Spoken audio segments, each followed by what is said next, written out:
weeks. Okay, you're live. And she needs a new mic if we have one. Sorry. Welcome to Chaska City Council meeting.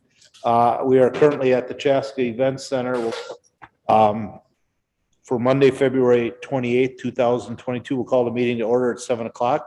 Will you please stand and join me in the Pledge of Allegiance?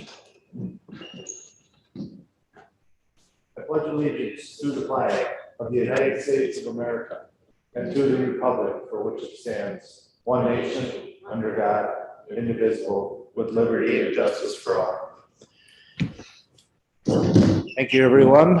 Thanks for being here. I have to read a little special announcement because we are here. Welcome, everyone. You might notice the meeting looks a little different due to COVID-19 pandemic. We're holding our meeting at the event center because of the city council's declared a local emergency for COVID-19 pandemic. State statute allows us to hold meetings with the Zoom capabilities. We want to make sure that everyone can participate. If you have joined the meeting via Zoom, you will notice that you are muted. We have a moderator on the call who will unmute those who wish to speak during the public comment portion of the meeting. Public comments will be reserved for visitor presentation, public hearings, and special circumstances determined by council. Once we reach those parts of the agenda, I'll ask if there are any public comments. If you wish to speak and have joined the meeting by computer or tablet, please click on participants on the bottom of the screen and then select the raise your hand icon. If you wish to speak and have joined the meeting by phone, press *9 to raise your hand. Once your hand is raised, the moderator will announce your name or phone number and unmute your line.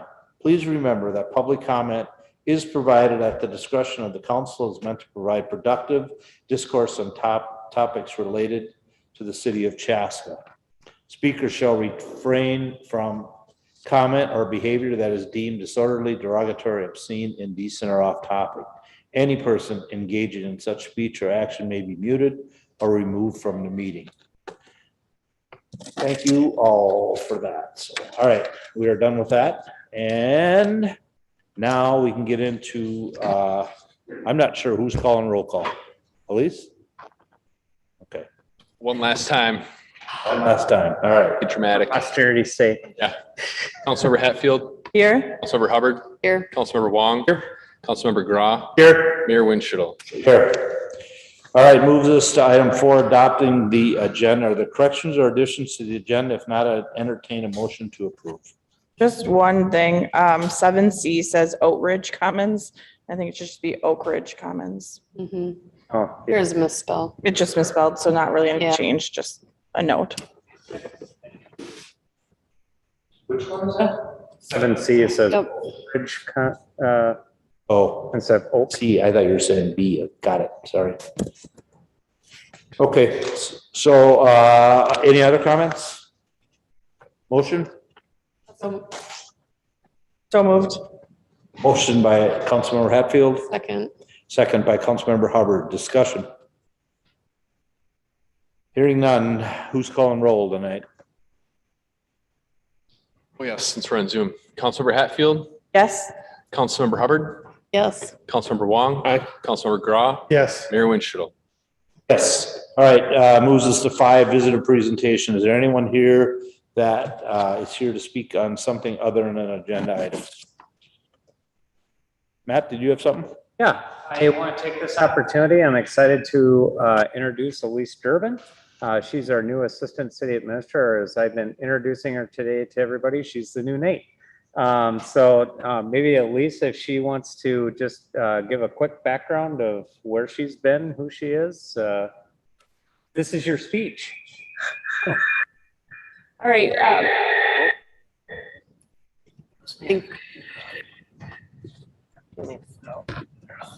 Gotta leave computer audio. Know it well. You do, don't you? Yeah. I I was like, where are we coming from with this voice of judgment? I'm glad I'm not the first one that's made that mistake. Oh, you're not. As Matt mentioned, my name's Elise Durbin. I'm excited to be here. Most recently, I was at the Carver County CDA as the Community and Economic Development Director. And previous to that, I was at Hennepin County, and I spent many years with the city of Minnetonka in their community development department. So I love the city environment, and I'm very happy to be here. So thank you. We're very excited to have her. Well, welcome. I am sure you got to hit the ground running because there's no, this is go time now. Everything's happening. Today I warned her because I was forwarding her over all the meetings that I had scheduled for the week, and she must got just a slew of them all at once. And, Well, you probably knew that you were going to come in and have to be going, so. All right, well, thanks and welcome. We're excited to have you, and we'll just let you jump in. All right, I have one other thing that I'd like to do. I just want to recognize some past commissioners that we've had on our commissions that have stepped down, moved, or for whatever reason have left the commissions. So I just want to recognize from the Planning Commission, Aaron Saylor, from Park and Recs. He was the youth, Jalen Destin, Human Rights, Seth Spreadberry, and the Heritage Preservation, Russell St. John. So I just wanted to reach out. These commissions are very important to cities, and I think more times than not, these commission members don't get the recognition that they should. So I want to at least for sure recognize any or all of them that have been serving on commissions and have left for whatever reason. So thank you to all of those commission members. All right, with that, I'll move to approving the previous meeting minutes from the February 7th, 2022 council meeting. Corrections or additions? If not, I'd entertain a motion. Moved. Motion by Councilmember Hatfield. Second. Second by Councilmember McGraw. Discussion. Hearing none. Nate? Councilmember Hatfield, Yes. Councilmember Hubbard, Yes. Councilmember Wong, Aye. Councilmember Grau, Yes. Mayor Winchell. Yes. Moves this item 7, consent. For all these are items that need approval, but not necessarily a conversation, but any and all can be pulled and had a conversation regarding them. Anyone have a question on any consent agenda item? I'd entertain a motion to approve consent. So moved. Motion by Councilmember Hubbard, Second. second by Councilmember Hatfield to approve consent. Discussion. Hearing none. Nate? Councilmember Hatfield, Yes. Councilmember Hubbard, Yes. Councilmember Wong. Aye. Councilmember Grau, Yes. Mayor Winchell. Yes. All right, moves us to item 8, which is action items. First one is 8A, Chaska Community Center Master Plan Citizen Task Force. Mayor and council member, the next 2 items on the agenda are pretty exciting ones. Something we've been planning for quite some time is our community center master planning project that we end up working on over the next year. We have our Park and Rec Director, Marshall Grange, who's going to talk about both the items. The first one is related to the appointment of members or residents to the master plan task force. And then the second one will get into the actual consultant that we're recommending hiring for the process. So with that, I'll turn it over to Marshall. Good evening, Oh, and Mayor. by the way, I should mention that Kelsey McNutt is here too. She's the one that does the real work. Yep, Kelsey's our community center manager. But yes, excited to be back here and discuss the community center master plan with you. Back on December 6th at your council meeting, I shared a presentation expressing staff's desire to develop a master plan and really reinvest back into this 30-year-old multi-purpose facility that's served our community in so many ways.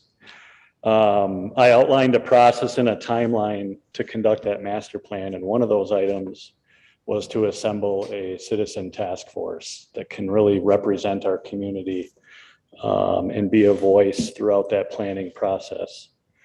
And so we had talked about the makeup of that committee or that task force being 16 individuals. representing city council, the various commissions, the school board, community education, along with 4 community center members and then 4 non-members, if you will. So from there, the commissions and the council respectively had their discussions at their meetings to determine who would participate on the task force. I reached out to community education department and encouraged somebody from their staff to participate on the task force, and then also worked with Matt Podorowski to connect with the school district superintendent and reach out to our school board to get representation from there as well.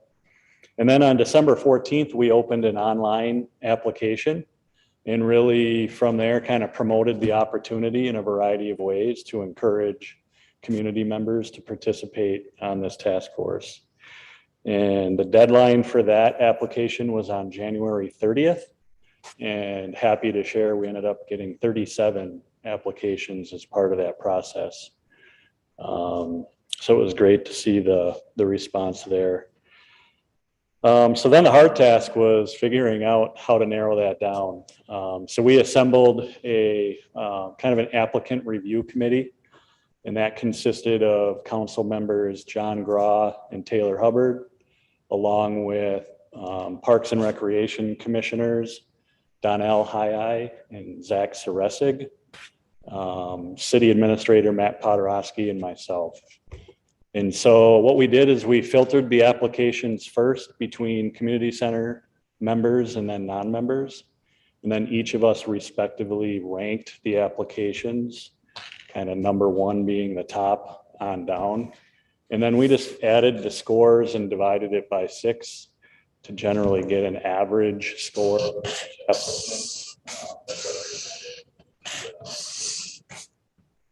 So from there, we then brought in the top 16 applicants for interviews.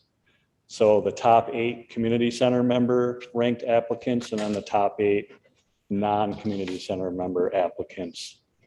So we conducted those 16 interviews via Zoom. And then that same review committee afterwards had really good discussion talking about each of the applicants further and reached consensus with those, the 8 people we're recommending for a task force. So that complete list was in your packet. I think it's a really great representation of our community. The one area we didn't get representation in is a youth representative. But I am still actively pursuing that. I'm actually anticipating an application coming in. And if that doesn't follow through, my thought would be to recommend the youth representative that you all will be appointing on our Park and Rec Commission to serve on this task force going forward. But I think that youth position would just be another person we would add to this 16-person committee that is in your packet. Well, it might be worthwhile. We have 3 candidates for 1 position to have a conversation. If, you know, you kind of probably heard the interviews here, maybe one of them that is not appointed might be one that you have that conversation with. I don't know, just a suggestion. That could be another option for sure. So with that, just looking for a motion to have this citizen task force appointed to help us with the community center master plan. Turn it over for any questions. Want to read the names, or is it worth, do we need to do that, or? Do you like me to? I don't know. For the Probably doesn't hurt. We've been talking about all these people, but then we don't name them. Sure. Okay. So I'll just go down the list. The 2 city council members would be John Graw and Taylor Hubbard. 2 Parks and Recreation commissioners, Donnell Hyai and Zach Saresig. The Human Rights Commissioner would be Martin Hubbard. Planning Commissioner would be Todd Urbanski. The two school district representatives would be Community Education Director Sue Harberts and School Board Member Jeff Ross. And then you'll have to excuse me, I got to pull up my cell phone for the other names. I got it here. And then the 4 community center members will be Ranuk Jaggi, Ellie Kramer, Dave Rohn, and Jacqueline Vranikar. And then the 4 non-community center members would be Medina Abshir, Angie Bolstad, Gracia Lozano, and Mac Williamson. Well, first off, it was amazing how the interviews. I mean, we were joking that Councilmember Draw couldn't make it to the last session. He sort of put out a list, and it ended up being that the list he put out was pretty much the exact same thing everybody else was sort of thinking. So I thought that was good. The other thing that I think is really good about this list is, and I think it sort of comes from people when we were going through the applications and ranking them beforehand, is I think people were pretty deliberate about making sure that every different group is represented by somebody. You know, that we have, we will have a youth, but a senior, we have representative from each of our larger new populations in the community. We have, Mac Williamson was on the original task force that set up the community center back in 1990. And so he brings some of that, knowledge from then. Dave Rowan obviously brings a lot of knowledge from the being on the park board. So it's a really wide variety of group. Ranuk Jaggi was the individual who helped us get the cricket pitch up at McKnight Park. So it's just, I just think it's a very, very representative group. So everybody we interviewed was really good. I mean, they were very good interviews. And the thing that really stood out to me is how much people appreciate the community center, how many people move to the community because of the community center, and how important they think it is to be able to keep the community center a central place, that they really viewed it as the place where the community gathers together. So it was pretty neat to listen to. It was pretty inspiring to listen to everybody.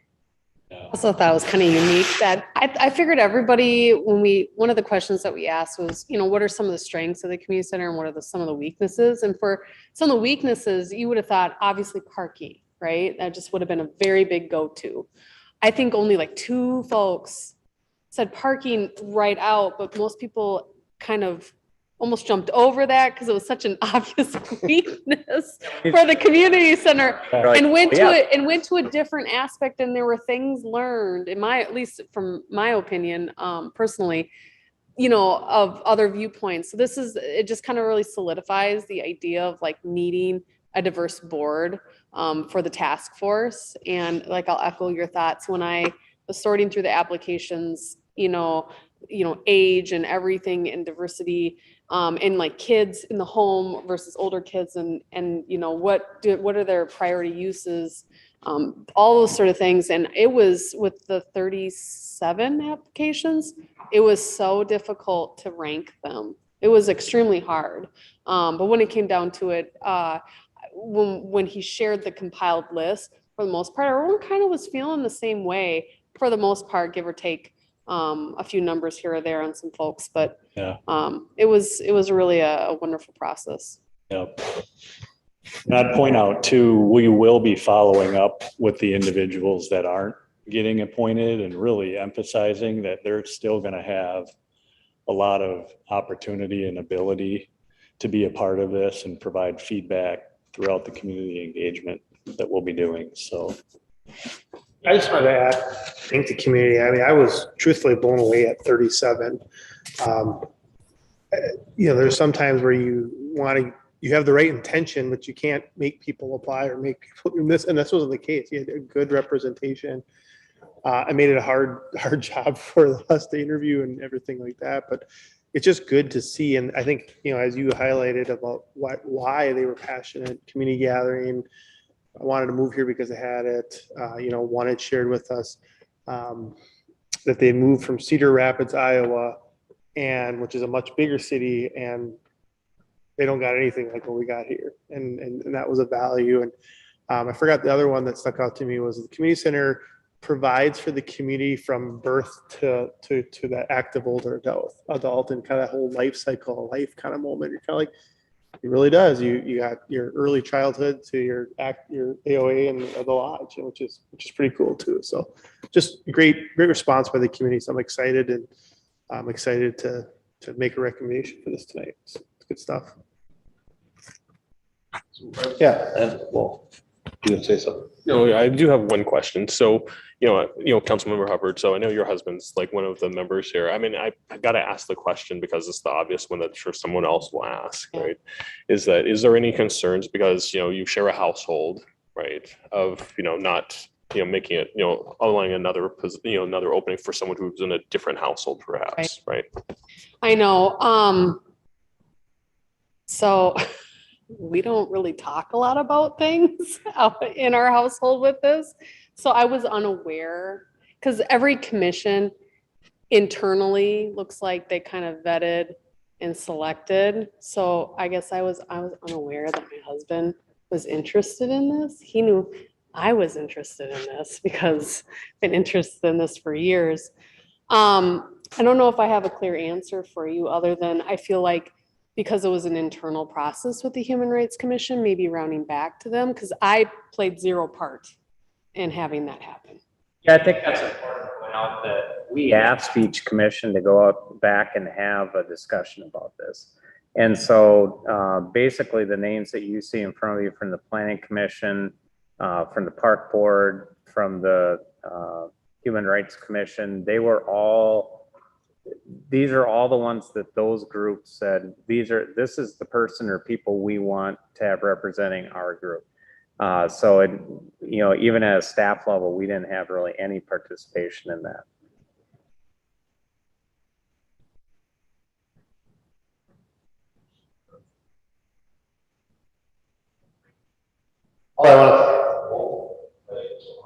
All that I'd like to add is just that the fact that it really shows the interest that people want to see in making those improvements or whatever that we were looking for the community center to have that kind of or that amount of people apply for it. So that's pretty cool.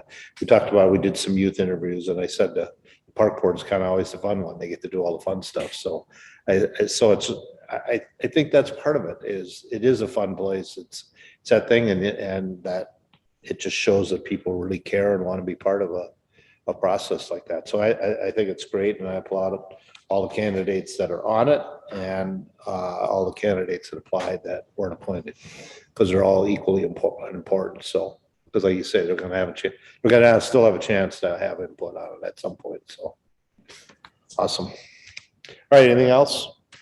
Otherwise, we do need to vote on these. Okay. All right. Is there any other comments? If not, I'll entertain a motion basically approving the citizen task force for the community center. I'll move to approve the citizen task force. All right, I have a motion by Councilmember Hatfield, I'll second. second by Councilmember Wong.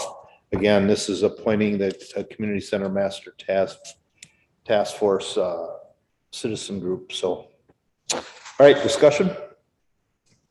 Hearing none. Nate.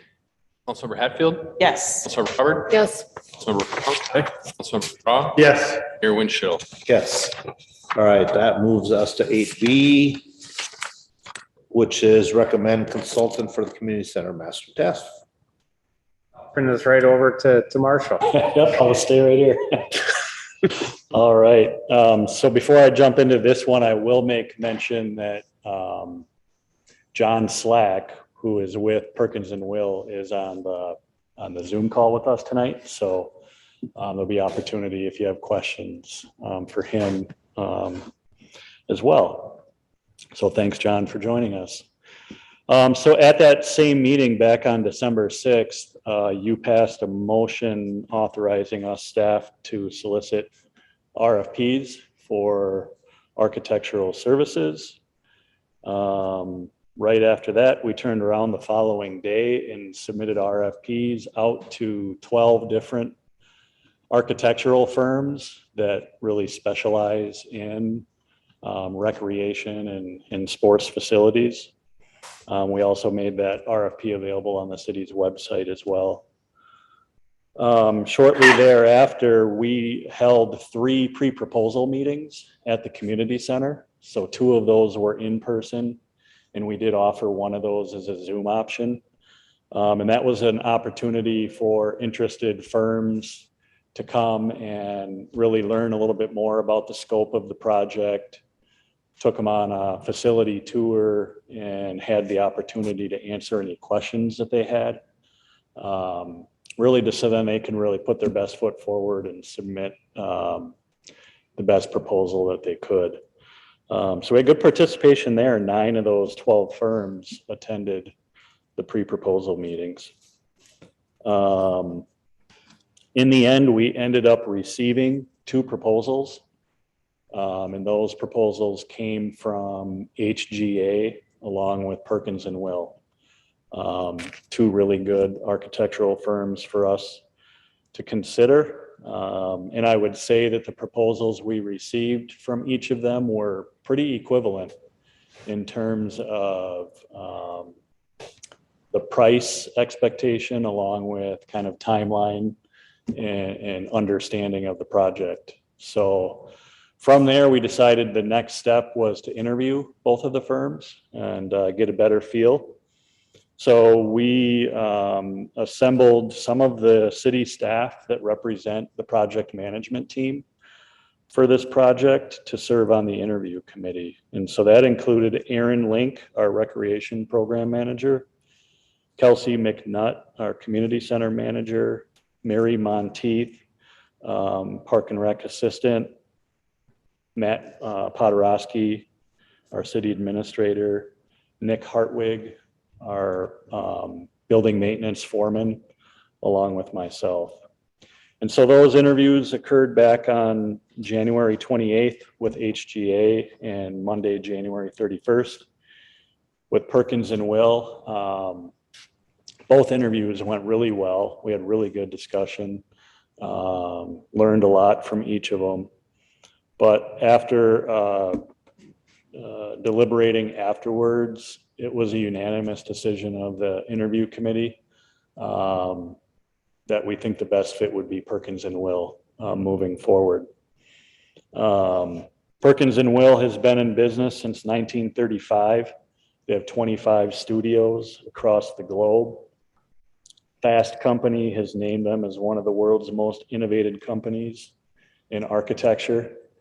And I think we got a really good leadership team that we would be working with there. That leadership team includes John Slack, who is on the call with us tonight. He's really going to serve as the program lead and ultimately the community engagement facilitator, so kind of our day-to-day contact throughout this, and he brings a wealth of experience. Chris Kostelik would be the principal in charge, and he has 25 years of experience, and that has all been in the recreation and sport facility industry. Catherine Watson would be the project architect and has 10 years of experience at Perkins and Will. And then another key person that would be working on us throughout this project would be Jeff King, who is part of Ballard King and Associates. They'd be a sub-consultant with Perkins and Will, but they have worked together many years, and Ballard and King really are kind of the industry experts when it comes to operations and market analysis. And we think that's a key component to this study. is not only understanding what is the financial impact going to be with any types of building improvements we need to make, but also really understanding what is the ongoing cost of that operation going to look like going forward so we can make it sustainable. And so we really think Jeff King brings another wealth of experience to this project. So all of that information was also shared to the Parks and Recreation Commission at their meeting last month in February, and they passed a motion recommending Perkins and Will to the City Council. So with that, the motion tonight is authorizing City Administrator Matt Podorowski to execute the professional service agreement between Perkins and Will and the city once our city attorney has completed the review of that agreement. So that's still in progress. So with that, I'll turn it over for any questions you may have of myself and or John Slack. I have a question, Marshall. So appreciate all the due diligence that you and everyone has done and all the research that went into this. So can you share with us what differentiated, you said that the proposals were very similar, comparable in a lot of ways, but what differentiated the one that was selected was Perkins and Will from HGA? What put them over the top? What are the factors that really distinguish them?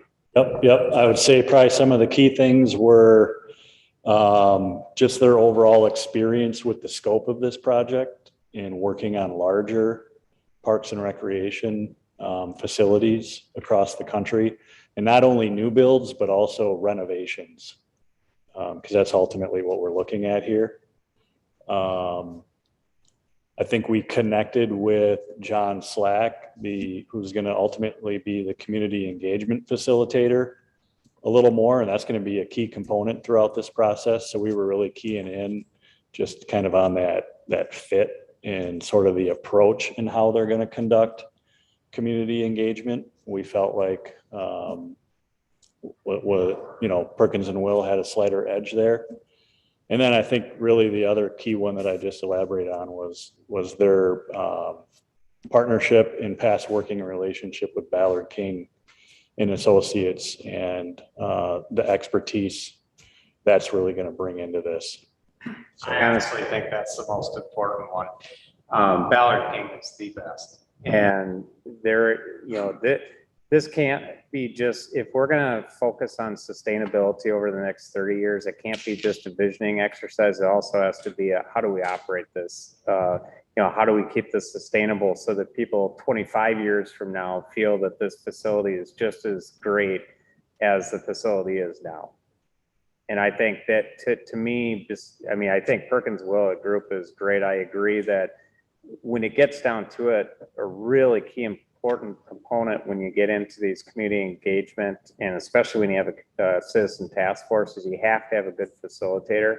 And I think John I think he will really connect with the group, and I think be a good facilitator.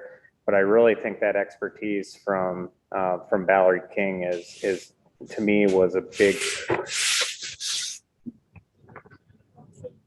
So, I've worked with a lot of consulting firms, actually used to be in a consulting firm as well, or multiple consulting firms. And, I know that consulting firms have a way of like switching out the person who comes in and says, hey, here's the proposal. Everything looks great. We love you. And then of course they hop out and go to the next proposal and you get somebody else.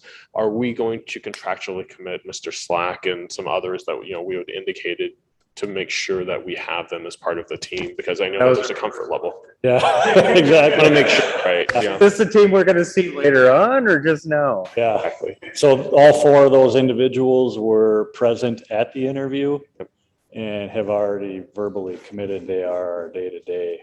I think John can speak to it too, but yeah. Surely I'd like to kind of just see that in writing because, things have a way of changing too. So it's Sure. Just, having been there. So. Yep. All right, anyone else for Marshall?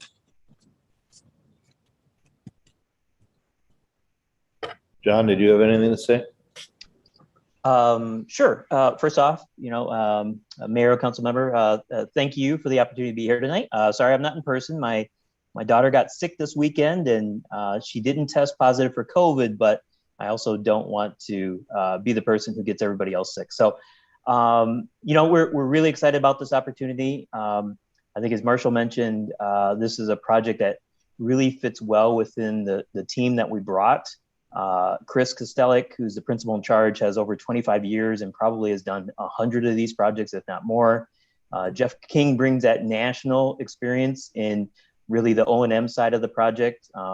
I have 6 or 7 rec centers that I've worked on in the Twin Cities, primarily, mostly with the Minneapolis Park Board, but a lot of similar project types. And we're really excited as a team. And to Councilmember Hong's question, these are the 4 individuals who represent the core team. So you will see us at every public meeting, at every sort of presentation to this group and with the Citizen Task Force. So hopefully by the end, you're not sick and tired of seeing us, but we are going to be really the key members who drive this project moving forward. And so we're excited to work with the project management team. We're excited to work with the list of Citizen Advisory Committee members that you nominated tonight. Excited to work with community center members, broader community to really identify the needs and come up with an implementable plan for the city. Great, thank you. All right, anything else? Otherwise, I would be looking for a motion to recommend the consultant for community center master plan. So moved.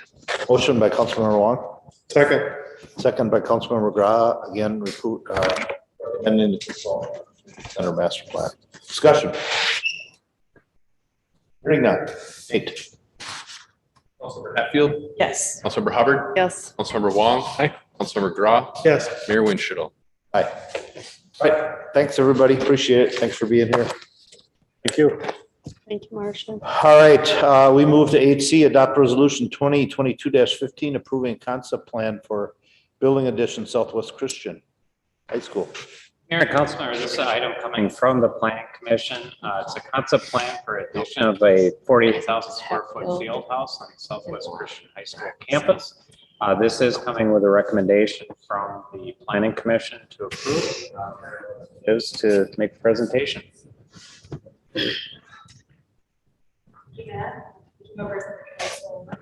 Excuse me, Mr. Mayor. We have a concept plan application in front of us this evening for Southwest Christian High School. So the site is highlighted in blue above on this aerial exhibit. The existing building and parking lots are true to form as seen on this aerial exhibit if we need to refer back. So we're at the first step in the process for this request. So we're at concept plan approval. There's 2 other steps that follow, which are preliminary site and building plan and final site and building plan have come after this. So to give you a background and history of the site in question tonight, it does date back to May of 2011 when the original approvals were put in place for the school use, and that was for the preliminary plat, the preliminary site and building plan, and a conditional use permit in order to operate the school use were approved at that time. And then subsequently in June of that year, the final plan and final site and building plan were approved. And during those 2011 approvals, it did contemplate a couple various additions and phases of the building at that time. One of those did include the gym expansion on the south side of the building of the first phase of the building, which showed approximately 11,000 square feet of gym space being added to the building. So there was a building addition shown, not to the scale that's being proposed this evening. And then in April 2017, you did receive and approve a final site and building plan for their second addition or second phase of the overall school, and that included the addition that happened westerly of the original school layout. So that included the auditorium space as well as additional classrooms and a parking lot of about 100 stalls. And that was a 62,000 square foot addition, so it basically encompassed half of, or 2 times the size of the phase 1 addition. The school did conduct their own neighborhood meeting on February 7th. They did have 5 households attend that meeting. And this was to introduce the project, get any questions at that time. Some of those included some landscaping around the proposed parking lot for the addition site to help with screening of the cars to the adjacent residential. In addition to that, screening the headlight glare that could come from the cars using the proposed parking lot, as well as the hours of construction that would occur with the addition, as well as how long the construction process would take. So the existing school with both phases built out there includes 124,000 square feet, as well as 500 student capacity that exists today. The school is allowed to go up to 600 students with their current CUP, but the current capacity of the school is at 500 students, and that won't change even with this proposed addition. The parking stalls that are on site total 350 parking stalls.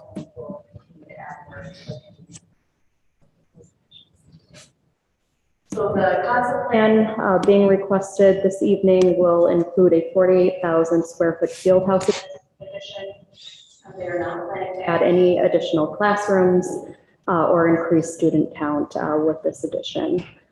They will also be adding a parking lot that would total 185 stalls to the site. So the addition is proposed on the easterly portion of the campus, connecting to the existing building. The field house addition would basically line up with kind of the building envelope that exists today, and then the proposed parking lot would follow alongside that easterly portion of the site. So again, that'll be 48,000 square feet for both the top and lower floors that are being added. It's primarily adding additional gym space for their facility, which would include 3 full courts, a bigger weight room, locker rooms, as well as a storm shelter, which is required by building code. And then with the parking lot added, it will bring the total parking stall count to 538 stalls for the site, which meets our parking requirements for the use of the overall site. The building addition would match what's existing out there, so all the materials and colors that are currently in existence would be carried over into the new addition. So there's nothing new being proposed there. It will blend in seamlessly. So those materials encompass brick, concrete, as well as glass.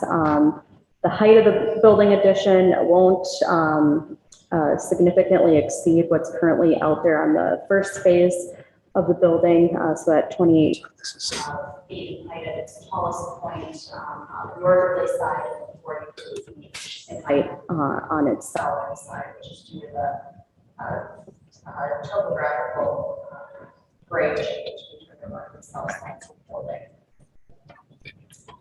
They've included a couple of views of the site and proposed addition from multiple angles in the campus area, as well as adjacent residential. So the top left includes facing from the drive. The top right would be from the southern side of the building addition. The bottom left would be from residential just to the south of the overall campus, and then the bottom right is that key aerial. And then these are the floor plans. So as you can see, a majority of the square footage would be catered to so 3 courts are being added in the primary area. I'm just thinking out loud right now. So just a couple things to work on for preliminary. They'll have to meet stormwater requirements for the site. So they are actively working on that as we speak, as well as what's the proposed lighting for the site, and working towards some of those screening pieces brought up by. Overall, it's a good plan.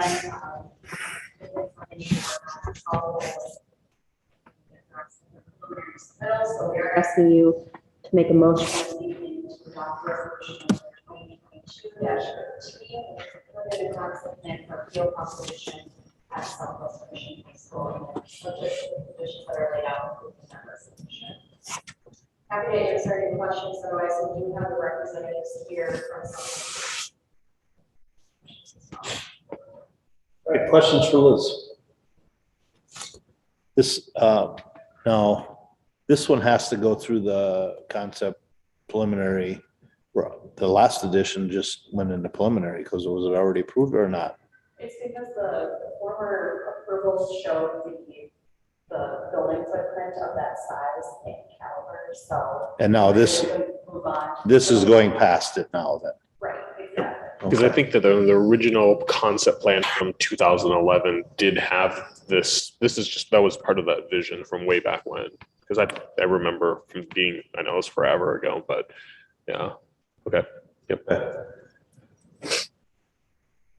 Right, and then I assume that the comment about the screening and stuff will come into play in the preliminary about laying that out, because I can see that that parking now is gonna be pretty close to residential, and want to make sure that that gets addressed, and probably that you guys hear as well, so. I know Mr. Beckering's in the audience. I don't know if you want to get up and, or anybody from your team want to have any comments or anything to say, otherwise, so I'll leave it up to you, but otherwise we can, we're not getting any more questions up here. Seems pretty straightforward. Yeah, Dan Beckering. I'm the head of school at Southwest, and just really want to say thank you. It's amazing how quickly the time has gone, thinking back to that 2011 process, and we feel blessed by the support we received from Matt and his team, and you, Mr. Mayor, and the council, and we're really excited about this project. Awesome. Thanks for being here. All right, anyone else with any questions? Well, I was just gonna confirm, I think I know the answer, but I was confirming because I think it's a national question. No new students being added, why the parking? My assumption is that's related to the field house probably hosting events and activities, the park on that side. Okay, like I said, kind of staying the obvious, but just wanted to put that out in the public because that could be a question, like why do you got to add parking if it's not adding any students, right? That type of thing, so. But it makes sense. It looks like that's gonna be a nice full-size basketball court across the 2 and then the 3 lateral. There'll definitely be some activities there. Yeah. Otherwise, yeah, walking to that would be a decent distance from the parking lots. I may have missed it, but what was the goal of starting construction, pending approval? Right away? Okay. All right. No, that was it for me. Just comment, but I mean, just like, it's nice to actually finally see this. I know that kind of been along for the journey for this, for almost over a decade now. So it's nice to see this, the vision starting to, near completion. Is, I know you guys have been working on it for a long time, and even long before, when you were over at off of 41 back in the day. So it's nice to, see this finally gelling, and, this is one of the last big pieces to the puzzle here. So, the school looks great, and, I hear really great things about all the students who come from Southwest Christian. So, kudos to all the work you guys are doing within the community too. This is the last building construction that would be able to on this site, as far as we know of. As far as we're concerned, yes, in terms of, where the building is and how much space they have left. Could there be other additions? Sure. I think it's just a matter of balancing out all those site planning pieces like parking. Okay. All right, perfect. All right. Anyone, motion for adopting resolution 2022-15, approving a concept plan. Again, for people watching or here or watching, concept just means that's the first.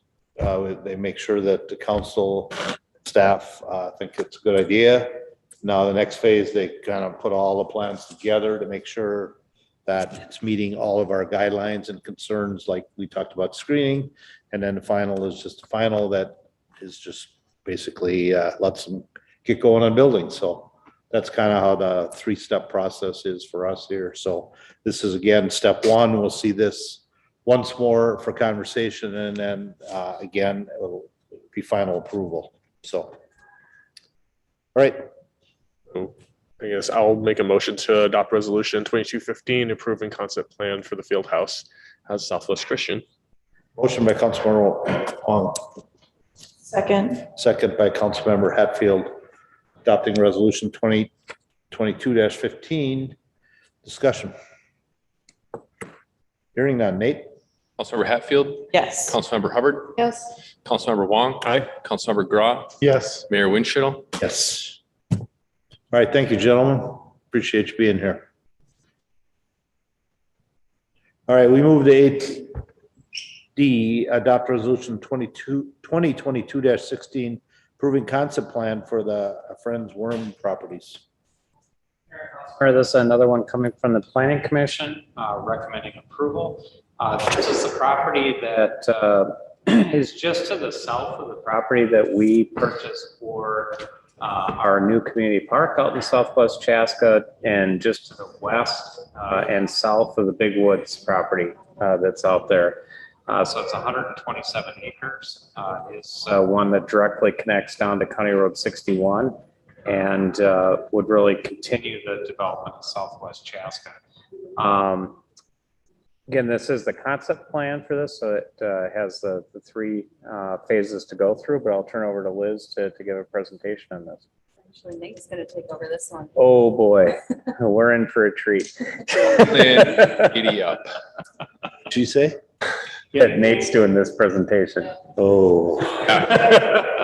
So bear with me. Mayor and council members, this proposal in front of you is the Frenz and Worm properties concept plan. This is being proposed by the Forestar group. So like I mentioned, this is concept plan. So this is the first step in our 3-step process. Liz just ran through that with you at the previous one. So this is very much in line with what she described there. The site, as Matt previewed, is south of Big Woods Boulevard. The community park is kind of in this area here where the city owns property. Elementary school will fit right about here.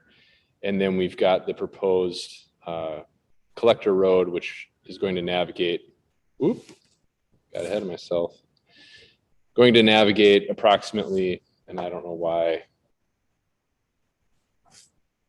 There we go, like that, got through that. Next slide, please. There we go. Existing conditions on the site, it's approximately 128 acres. About 105 acres is the Frenz property. 22 acres is the Worm property, which you see in the southeast corner of what's being proposed. The zoning right now is open. The current primary use is farmland. There's a farmstead on the Worm property that would be removed as part of the proposal. About 42 acres of the property is considered Big Woods remnant area. So there's a lot of oak trees and other very old growth trees that are in that area. There is some significant wooded steep slope areas that are primarily through the central portion of the site and around some of the edges on the site. About 16 wetlands have been identified and 5 water courses on the site. So there will be some wetland permitting that needs to be required as this development proceeds.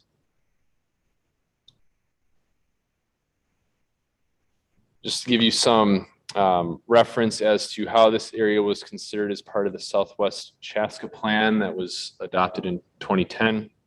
You see that Big Woods area proposed for preservation as part of that plan, and the residential that is proposed on the site. So the site is kind of where my mouse is outlining here, generally speaking. So that southern portion. As Matt previewed earlier, we did purchase property to the north of this site in 2017 that would provide for that collector road right of way extending from Big Woods Boulevard southward to approximately where this site begins. And then the community park, which is adjacent north of this property, and the elementary school, which I pointed out earlier. The current request would put 190 lots of detached single-family housing on this site. The comprehensive plan does guide the area for low-density residential and open space, that open space piece being directed at the Big Woods remnant area. So we are proposing, or this development proposes to preserve that area, working with the city to do so. So again, to continue to orient you, this is the area that's proposed for development. This is the area that the city currently owns for the future right-of-way. You see the community park and the school to the north. And just to also provide some context, there is a 91 lot proposal by DR Horton, which was considered in November of 2021 in that area. That is also single family. So here you see the concept as it's being proposed, the lot layout and street layout. Running through the center here would be the extension of Savannah Way Collector connecting to Chaska Boulevard. Again, it's 190 lots. What is being proposed today would be all of them 65 feet wide. I pointed out the Savannah Way segment there.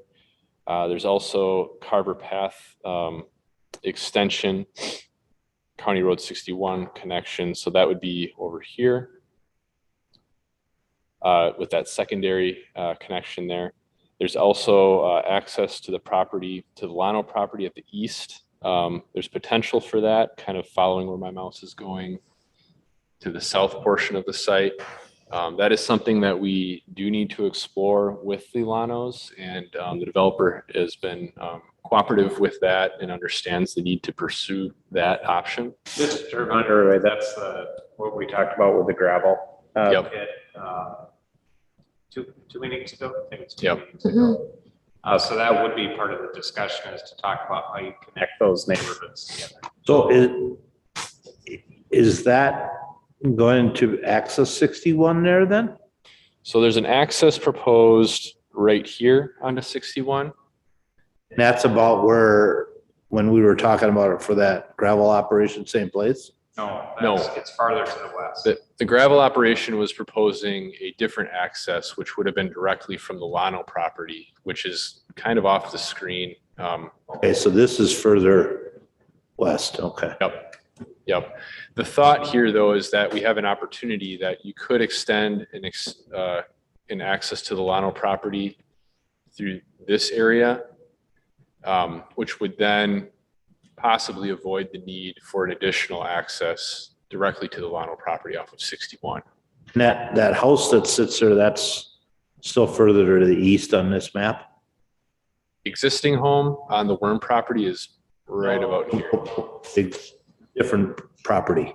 That'd be farther to the east. Oh, the one that's surrounded by the Lano property. Yeah, that'd be to the east. Yep. So just to make sure I understand, are we suggesting that the Lano access would connect into one of the streets being proposed here and then go out, so that way there'd be a single access point? So like, for example, where it's what was, I can't read that, that public, that 60-foot public right away, right, where it's, I don't know what that street's gonna be called, but where those 3 lots are, either connect at or above where those 3 lots are and then go down.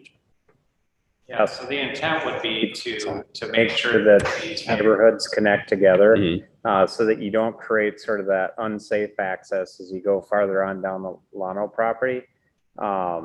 So using this connection point would allow us to keep the connection of the Lanos to the 2 accesses that were always anticipated for this area here. So what would happen? So what would happen to those lots? Would you say those lots would just dissolve and just be absorbed, become just unused until that access was no longer needed? Or? Ideally, it's part of this whole planning process. Yep. Keep in mind, this is just the concept. And so ideally, it's part of that preliminary process. some of the conversations that we want to have is, understanding timing of this along with what the Lanos want to do, opportunities to connect that access, opportunities to take a look at, how does the Lano property, maybe through coordination with the developer, enable, their ability to kind of get their property up to, grade for development, that kind of thing.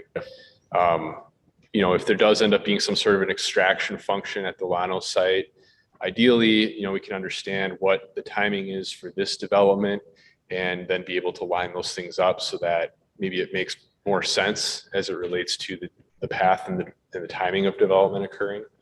But at the end of the day, talking to the Lanos, and I don't want to speak too much on their behalf, but they understand that their site, in order to be developed, changes need to happen there, right? So whether that's through an extraction operation or coordinating with this site or maybe some other way, those are the things that we want to make sure get fully vetted and explored through this process.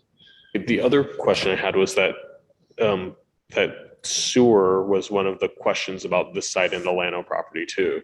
Which direction would they come from?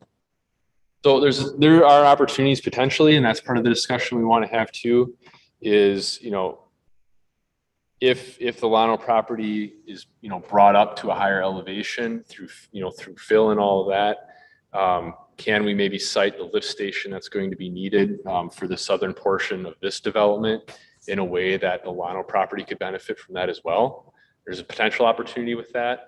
But again, those are some of the things that we want to make sure that we're fully vetting out as this goes forward, because there's opportunities in working together on that. I think ideally what you try to avoid though is sort of what we talked about when we talked about the gravel pit, is that you don't want to have all these houses built here and then all of a sudden a gravel pit operation is going on next door for an unlimited amount of time. This allows that coordination to happen. And I also think it, like Nate says, opens the opportunity to talk about being able to get sewer to the Lano property sooner than we thought we could.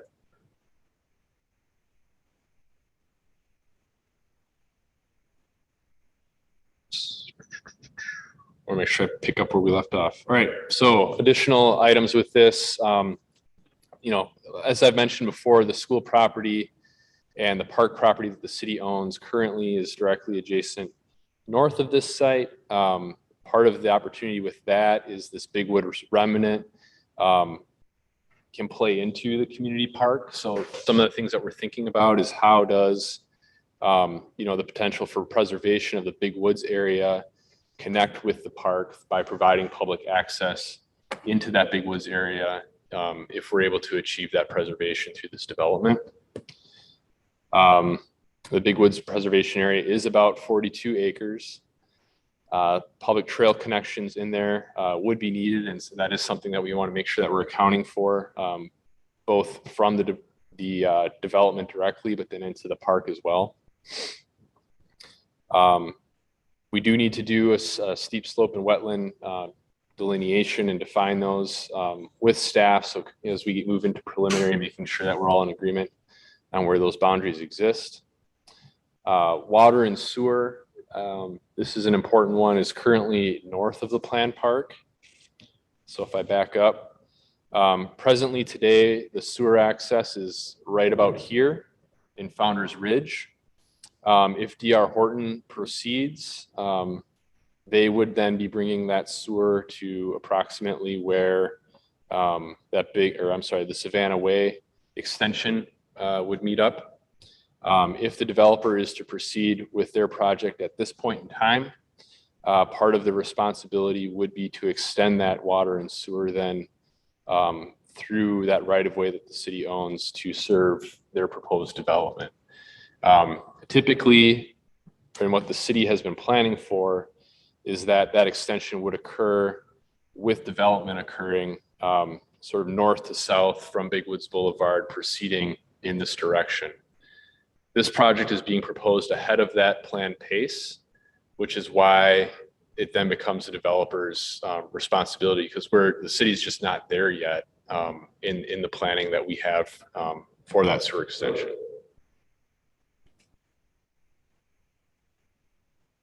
A sewer, as I mentioned before, a sewer lift station would be required to serve the southeastern portion of the site.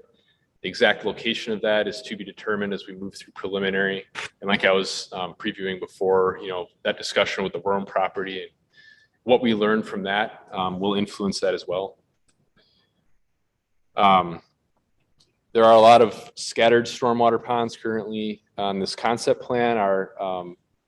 We would request that the developer consolidate those stormwater ponds. We'll also need to make sure that there are accesses provided to those stormwater ponds so that we can maintain those. We'll need to be taking a look as they move into preliminary. Why is it? Hey, can you back up 1 second? Yeah. So those 5 houses on the end of that cul-de-sac on the map, they're a little darker shaded, or is that, there's like a line going through there? Is that something, is that steep slopes? Are you up here, Mark? Yep. So this is overlaid on top of that preserved woods area. Those lots are, and so what you're seeing kind of coming through from beneath is an area that is wooded right now. We'll need to go out there and make sure that we delineate those steep slopes so that these lots, as they're being proposed, aren't intruding on that.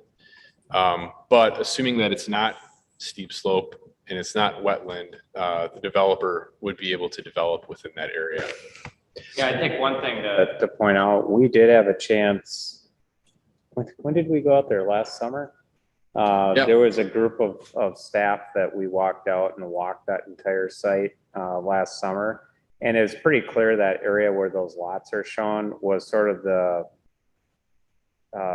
it was pretty flat, and there wasn't a lot of super high quality trees in that area. Once you got back into the woods, it was very different. But that particular area was close enough to where that field was farmed that it wasn't as high quality stuff there.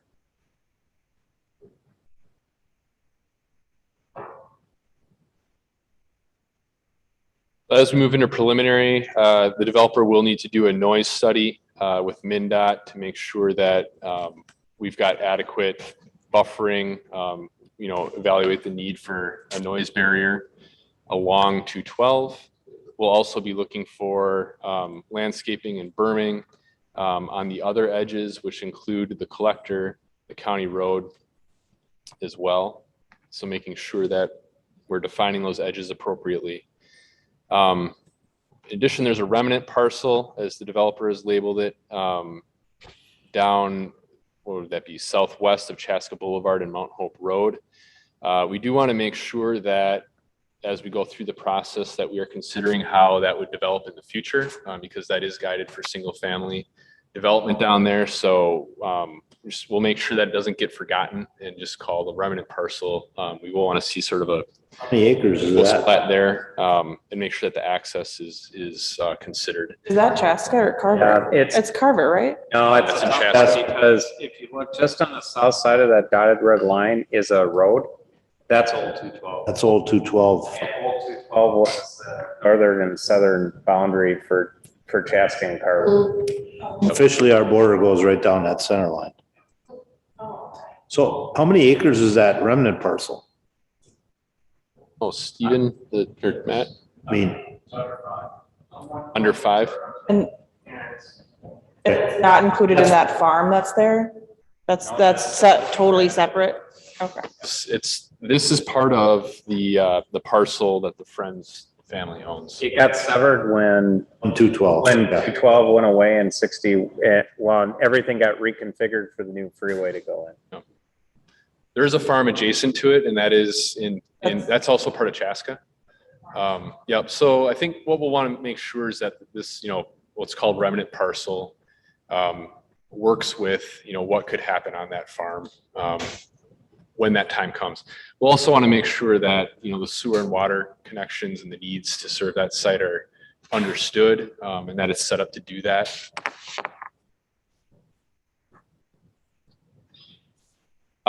One other note is that the Planning Commission, one of the comments, or the main comment that they had would be to explore an opportunity for a tot lot in the southern area of this development. There is not a neighborhood park required or planned for in the comprehensive plan for this area. And that's because we've considered that service to be provided by what the community park will do. Part of the function of that community park is intended to serve as a neighborhood park as well. But Planning Commission felt that that was an amenity that we see in a lot of neighborhoods of this scale that they encourage the developer to consider as he's moving forward. So I covered a lot of these things already, but these are some of the things that we would look to work on as we move towards preliminary, including the extension of the sewer to the site and understanding how that's going to occur. Field delineation of the wooded steep slopes with staff, consolidation of the stormwater ponding and making sure that we've got access provided to that. We do need to work on a letter of intent regarding how that transfer of the property designated as open space and open space preservation, so that big woods remnant area would occur. Identify trail access points to that area as part of the preliminary. Trails on the east side of Savannah Way and the north side of Chaska Boulevard are items that have been planned for, and so we'll want to make sure that those are provided. Further evaluate the tree preservation efforts in the proposed development. Not just in that big woods area, but there are some treed areas in the area that's proposed for the development. So we'll want to make sure that's accounted for.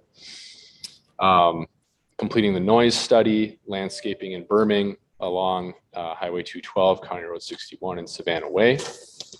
That leftover parcel on the south side of County Road will need to be served with utilities and platted as outlot for future development. All access onto County Road 61 will need to be approved by Carver County. We do intend to work with the Lano property on the east side to determine access and sewer and water provision. And we would want to see examples of floor plans and elevations for the housing product that would be pursued as part of this development, as part of the preliminary process as well. So staff is recommending a motion to adopt resolution 2022-16, which would approve the concept plan of the Frenz and Worm property development proposal by Forestar Group Midwest. The next step would be a preliminary plat zoning for the site. Timing for that will depend on when the developer submits for that process to occur. With that, I'd open up for any questions. I have a question about, have there been conversations with Carver County about how the road that'll connect to Mountain Hope Road what will be done there? Because that's going to be a lot of cars. That's one of Carver's biggest developments right there. When I turn left onto Mount Hope, which I do a few times a week, I always hold on for dear life, hoping that no one hits me from behind. So I don't know if there's a discussion around a roundabout or something there to just make that safer, but I would hope to see something like that, because if there's gonna be that many houses there and all the houses to the south with Carver, that access is gonna be just nuts in my mind.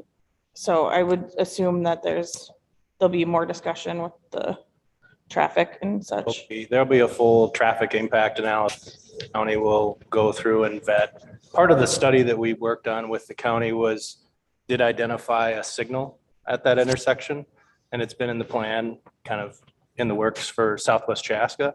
So yes, I mean, it will not be just a side street stop intersection. It's anticipated as a signal. And the other question is, and maybe you said this and I just missed it, but with the school property and those roads kind of coming up to it weird, is there they just kind of like stop at the school property, which I understand they have to because it's not included in the property, but is it just, what's happening there? I think that's something that we'll want to evaluate too as we're moving forward and understanding how that collector road is going to go through there and where we anticipate those access points being for the school district. You're absolutely right. Those things need to align. Oh, that was my question. And potential concern was, access to the elementary school. I pick up and drop off, just the traffic impact on the homes that kind of around that main collector road. So. Yeah, one of the good things, I guess I can't magically make the presentation move. Would you like it to come at? I was going to show that the site plan there. And one of the things to keep in mind is that none of the homes are going to access onto the collector. And so all the roads access onto the side streets. And so just like Clover Ridge Drive, or Hunter Mark, it's going to be one big collector that doesn't have any roads or houses that are accessed onto it. You know, you can barely see it in this concept plan, but you can sort of see a dotted line through the brown on the school property. So that is the property that we purchased for the right of way to continue Savannah to the north. I think it was mentioned through the process that we would have typically expected to see developments, or we would have expected development to come from the north down to the south. But really, this is just a reversal of that. And, you know, we are going through the process sort of internally now, is starting to look at understanding the park property better and what type of grading is going to need to occur on that site. Because we are going to have to time, if we're smart, we're going to want to time grading of everything that happens to the school property, the park property, the road, and Holistic property to the west of that, all very similarly, or you could end up with very different grades at different places. So that's something we're sort of looking at separately, is how do we make sure that these things all work together? Is Savannah gonna be like Savannah to the north, where it's a much wider road?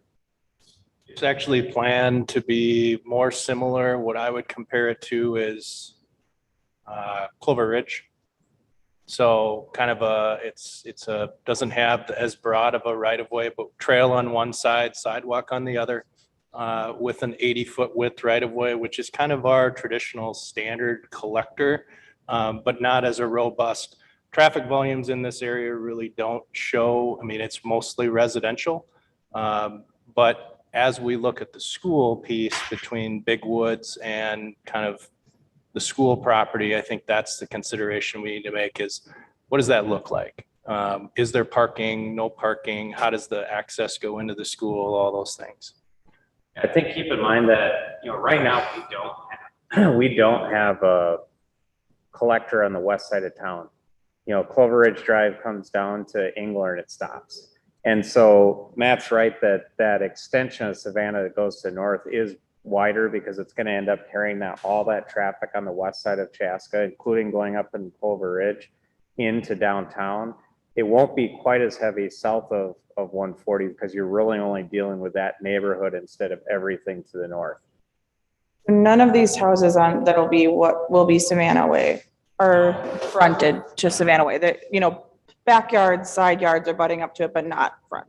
Okay. Yep. So what I'm hearing is that this would be closer to Clover Ridge, you know, that profile, at least south of where the school is planned, at least from that perspective, because of traffic volume is going to be significantly less. Yes, I mean, if you're considering how much traffic, when we built the section to the north, really that was, I mean, we had planned that before the interchange was really a true thought or a true happening. So when we looked at our comprehensive plan, that area to the north really tied to the industrial piece that ties between Engler and County Road 44. If you consider that as the primary route without the interchange, it was a huge traffic generator. What we're talking about tonight is really that parcel, I mean, just residential property that's going to be in that, you know, south of 44, between 44 and 61. It really carries the same volume, if not probably very close to what you see on Clover Ridge Drive today, between 2,000 and 3,000 trips per day, you know, at the intersections, but really no access or no driveways and things. It will be your standard kind of neighborhood collector. That northerly piece off of this map, then be that wider function because of the school and the park? You don't have it planned that way. The traffic numbers really don't show it. It's really how do you treat access into the school and areas that are identified for the park.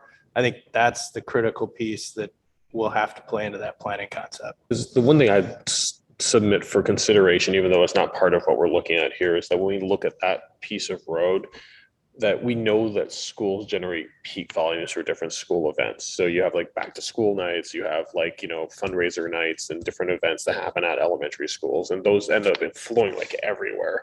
And the reality is that, schools parking lots or elementary school parking lots are for, built out for buses and staff, right? From that perspective, we don't plan around peak parking, but this is one of those opportunities that I would suggest that we don't miss to make sure there's at least street parking or something, so that way that parents and stuff don't end up clogging all of the homes that are just right south of that and creating big traffic jams. Because if we have the space and we have a green field here, it's a huge opportunity to not pass up to do that, so we don't create problems that shouldn't exist. I would say, just because Clover Ridge is in my ward, one of the biggest things is the complaints of the traffic, the amount of traffic in regards to the school and the peak times, like you had just noted. I would just say, as we move forward with this, to really be conscientious of that, and be conscientious of safe school crossings, for students that will walk to school that are in this neighborhood, because those are in the Clover Ridge neighborhood, that is the top issue, is the traffic flow in regards to the elementary school and this pick up and drop off and making it safe for kids. And if it's a collector road, the traffic that's just going to be commuting, regardless of that they don't have kids in school, but they're using it, to get from point A to point B. So I still think you have to think about the athletic complex. If there's a big event there and there's not, they're going to go to the road. And then if you have a narrowed road, then you create new issues. And I mean, I hate to build it out for parking for the giant events that are only so long, but at least allow that overflow that could be utilized on that road that we, like I say, I know that we're just not there yet, but I don't want us to forget it either. Like somebody said, I don't want us to miss the opportunity now while we're clearly thinking about it. And I'm going to say, while we're talking here, and I touched on it, that I would actually like to see a provision in the next phase is that when they're selling a house, in it says it's a lighted ball field next door. I'm not going to go through that again like we do in the past, and I know you guys are smiling about it, but realtors don't tell people that. And then all of a sudden the park shows up and there's lights, then here we are sitting here fighting with people. So I'd like to see that as a provision. I don't know if that's legal or not, but it's in there to say it's going to be next to a lighted ball field. Having been through this with you together, I wholeheartedly agree with you on that. It's so simple now, but it is a pain in the butt after the fact. I would also add a request to say that when the houses are built, there's like a couple of big signs back there or something, showing like, hey, there's going to be ball fields back, lit ball fields back here. Right. Exactly. Just to make sure that, I don't want anyone to think that it's going to be this green pastoral farmland forever, or even for 5 years or something, and then come back and, in 5 years we're building that. Exactly. But it's always they build it and then like 2 year or a year and a half later. We gotta get the road. Yeah, absolutely. But there's always I built my house, now you're putting this lighted ball field. I didn't know about it, right? And it's like those signs, or in addition to putting it in the disclosures, got to be there, because it ends up biting us even though we're not doing anything wrong. It's just about transparency. I was just going to comment that I think this is the thing that actually I think is going to be a little bit less talked about, but it'll be important, is that the grading of that property will help. I've recently learned, more recently than others, all the water runs pretty quickly to the river. And so a lot of those properties, there's some banks and erosion. And I think some of this purposeful planning of grading can help control that, because right now Mother Nature does what Mother Nature does and the water finds its route. But with some of the construction, with the interchange and everything, there's been, some significant erosion with some significant weather events. So I know that gets planned for, and obviously when you can be planful about where you want water to go, it's easier than just letting it happen, which is what's happening now. So I just want to point that out because I know a lot of the neighbors south and different topics have brought that up about construction around them causing water to show up in places it didn't used to show up. So just going to say that because Especially the 212 construction. yes, maybe exactly the 212 construction, right? So I think that's just nice to be able to not have them live with that much longer because getting a planful approach to routing that water where it needs to go. Because as you know, it's pretty steep and when it rains, it's going to get to the river as quick as route as possible right now. And sometimes that's not good. So On that same note, kind of about water, I don't know if it just is how they're called out here. It just feels like a lot of wetlands are being impacted. Do we feel good about how those are being, you know? All that has to be addressed in the Right. next phase, so. Yeah, but I mean, And I would just, like I say, if there's wetland, we have to put it back yeah. Yeah, and somewhere. I think keep in mind that that's sort of where we're trying to be strategic about how we capture the big woods area in there is, I mean, you can see there's wetlands in there. When you walk back in there, there is wetlands in there. And trying to be strategic about how we preserve some of those things that are already there. I do see there's lots of ponds and I thought that was nice and some delineated wetland, but I was just like, wow, I feel like there's a lot being impacted, but yeah, that makes sense. Perfect. Thank you.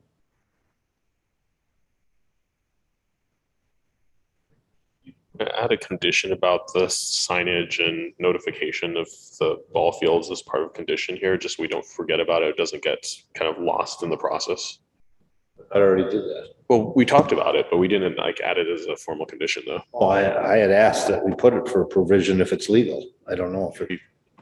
As I added as a condition to the approval. I don't know. I mean, I can tell you the sign itself is something we control. So, I mean, Yeah, well, we're good. I mean, now they're saying future, I Yeah. mean, even street expansion and. Yep. And all that's up in, well, where Councilman McGraw lives, that's all there about. yeah, I think that'd be, Lighted parks, but. So between that, and I think the other two pieces were like, so there's a sign, there's the deed disclosure, and then, which I think is what you were suggesting, and then the other one would be something about making sure it's in the marketing material. So when people are looking at buying the houses or whatever, it's mentioned someplace that there will be lighted ball fields. I would suggest we just put in a condition and say that we come up with some type of plan for that. Okay. I don't know exactly what that will look like. Yeah, and I don't know either. Like I said, It'll be something that we can talk about. I mean, if they do their overall master plan of that, they just put the park in there and just put big thing in there. It says lighted ball I fields. just want to make sure it's crystal. I'm with you. I want it to be crystal clear. seems like a great marketing tool for future homeowners to want to know what's going to exist there. We're a huge baseball I mean, even for these guys, even the fact that there's a school going on. Oh, That's just. That's the best marketing tool right there. Is to Well, it is a good marketing tool, but if someone moved there, doesn't have kids and all of a sudden you got buses flying, it's marketable for some, but maybe not for others. I will comment that the signage that exists in my neighborhood worked effectively because I saw it right away when I looked to build in that neighborhood, and I was actually on the park board and kind of was confused of what I hadn't heard anything about that, right? So I think all the other stuff is great, but a simple, big noticeable sign on those sub streets, it actually works. People take notice because it's like, oh, what is that? Do you know anything about that? And it's easiest because it's there. And you can always point to there. So just like the Chanhassen proposed development and the pickle factory fence there, can't miss it when you're coming out. So anyway, so they would propose that as condition number 28 of this, as you stated. the other comment I will make is I know some of the preservation of the big woods is also just a reality of the steep slopes. I think there's some of that there, but I will just commend, I like the fact that it's there. I think like my neighborhood looks south of there and you can see those woods. And I think that is something that the neighborhood really does appreciate. Now, again, there's going to be some things going around the neighborhood as it fills out, but you can visibly see that wooded area because we're up higher and that's down. And so it adds a nice aerial view or kind of neighborhood view. So I do appreciate the attention to that space, knowing that that's some deliberate, some by ordinance because of steep slope and what. Actually, I think it's probably important to just sort of lay out sort of how we view that area in there. So, and Nate, you correct me if I'm wrong here, but there's sort of three things happening in this woods. One of them is the steep slopes. And well, I should say four things. One of them is steep slopes. One of them is wetlands. Those two things automatically help us preserve areas. But that does not make up the entire 42 acres of the big woods. There's a portion of this development that there's parkland dedication. And so we look at parkland dedication helping us preserve, and I believe that's at 10 acres. Right. On the north. So there's a parkland dedication component that's part of what our statutory authority is to take that. And then you can see the wooded steep slopes there on the south. There's an additional, we don't know exactly number of acres, 20, I don't know, something in that lines that, you know, we don't have parkland dedication, we don't have steep slopes. And so we're gonna have to come up with a strategy, and we're looking at things like legacy dollars to be able to try to apply to those, because this is an important site to try to preserve those areas that aren't necessarily preserved by steep slopes, and we don't have enough parkland dedication to preserve it. So that's when Nate had somewhere in here that talked about needing to come up with some type of a letter of intent to talk about how we're going to handle this big woods. That's what's meant by that, is that, you know, we haven't completely figured out exactly all of this, because it would take dollars beyond our parkland dedication dollars to be able to preserve everything if we did it just on our own. And so that's sort of the strategy we're using, is to go out and dollars through the DNR, legacy fund, things like that, to try to preserve those areas that aren't statutorily protected. So that is owned by this developer. Yes. Yep. So it's something that is important, and it's something that we're working on, but it is not something completely figured out yet. Right. Any other discussions, comments? Again, this is a concept, so we're going to see this back. And I'm sure spend a good deal of time on it as they move into that next phase. So, thoughts? Anyone will make a motion adopting resolution 2022-16, approving concept plan with the added provisions? Where'd that come from? Hubbard. Motion by Councilmember Hubbard. Second by Councilmember Grau. Again, we are adopting 2022-16, approving concept plan for Frenz Worm Properties and Forestar Group. Discussion. Nate. Councilmember Hatfield, Yes. Councilmember Hubbard, Councilmember Wong. Aye. Councilmember Grau, Yes. Mayor Winchell. Yes. All right. Thank you, gentlemen. I never asked if you wanted to say anything, but you look pretty comfortable where you're sitting, so I'll leave it at that. Thanks for being here. Appreciate it. All right, now we move on, adopting resolution 2022-17, approving concept plan for Chaska Tech Center. Mayor and Councilmember, this one is an exciting one. This is the last phase of our Chaska Building Center redevelopment project. If you remember back in 2009 or 2010, the building center ended up shutting down there, and with that being shut down, the building got removed, and the city had an option to be able to go out and try to find a user for the site. And it was really desired to have a site that would bring jobs into downtown. So it would create sort of these light industrial users to bring jobs in the close proximity to downtown. We have two uses there now.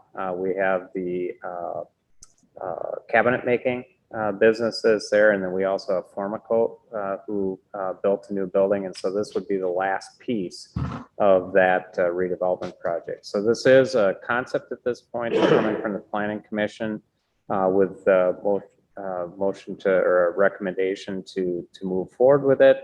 And Liz, we'll turn it over to Liz to present this item. Members of the council and Mr. Mayor. We have another council plan this evening for the Chaska Tech Center project, which is also considered phase 3 of the Chaska Building Center site. This is being proposed by Amcon Reconstruction in partnership with the area. So the site is highlighted in blue above.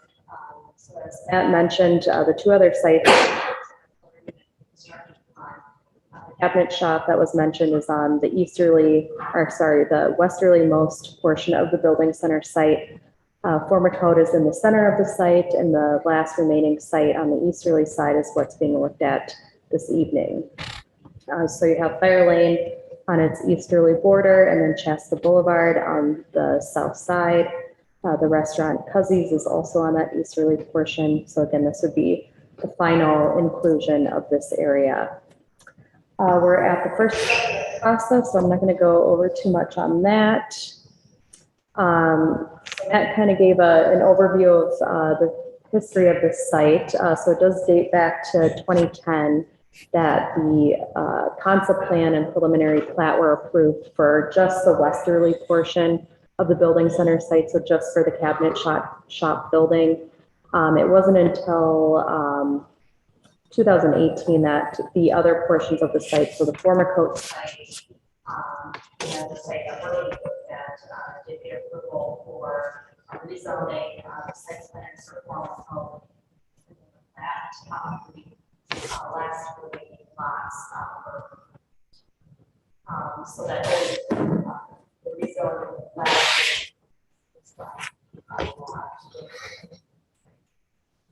So what we're looking at this evening is the concept plan approval for the request this evening, which is for a multi-tenant office / warehouse / quasi-retail building, totaling 41,000 square feet in size. So it will be broken up into various tenants, about 25 total building range in size, from 1,300 to 2,400 square feet, depending on tenant spaces will be set up for Recall this again. She'll bring this down and have them just tie in. Put the cul-de-sacs. Provide a kind of a step up from where they're currently at. Exactly. So these tenant spaces would be catered primarily to users such as contractors, showrooms, installation companies, small manufacturers, online retailers, dance instructors, etc. These tenant spaces would not be catered towards tenants that require any outdoor storage or overnight parking. So the existing site is roughly 3.5 acres in size as it exists today. There is a truck lane that extends on the north side of the former coat site and extends to cabinet shop. So this truck lane This goes down here. Basically, you can take and say, well, fire lane and you take that use to gain access to their loading dock.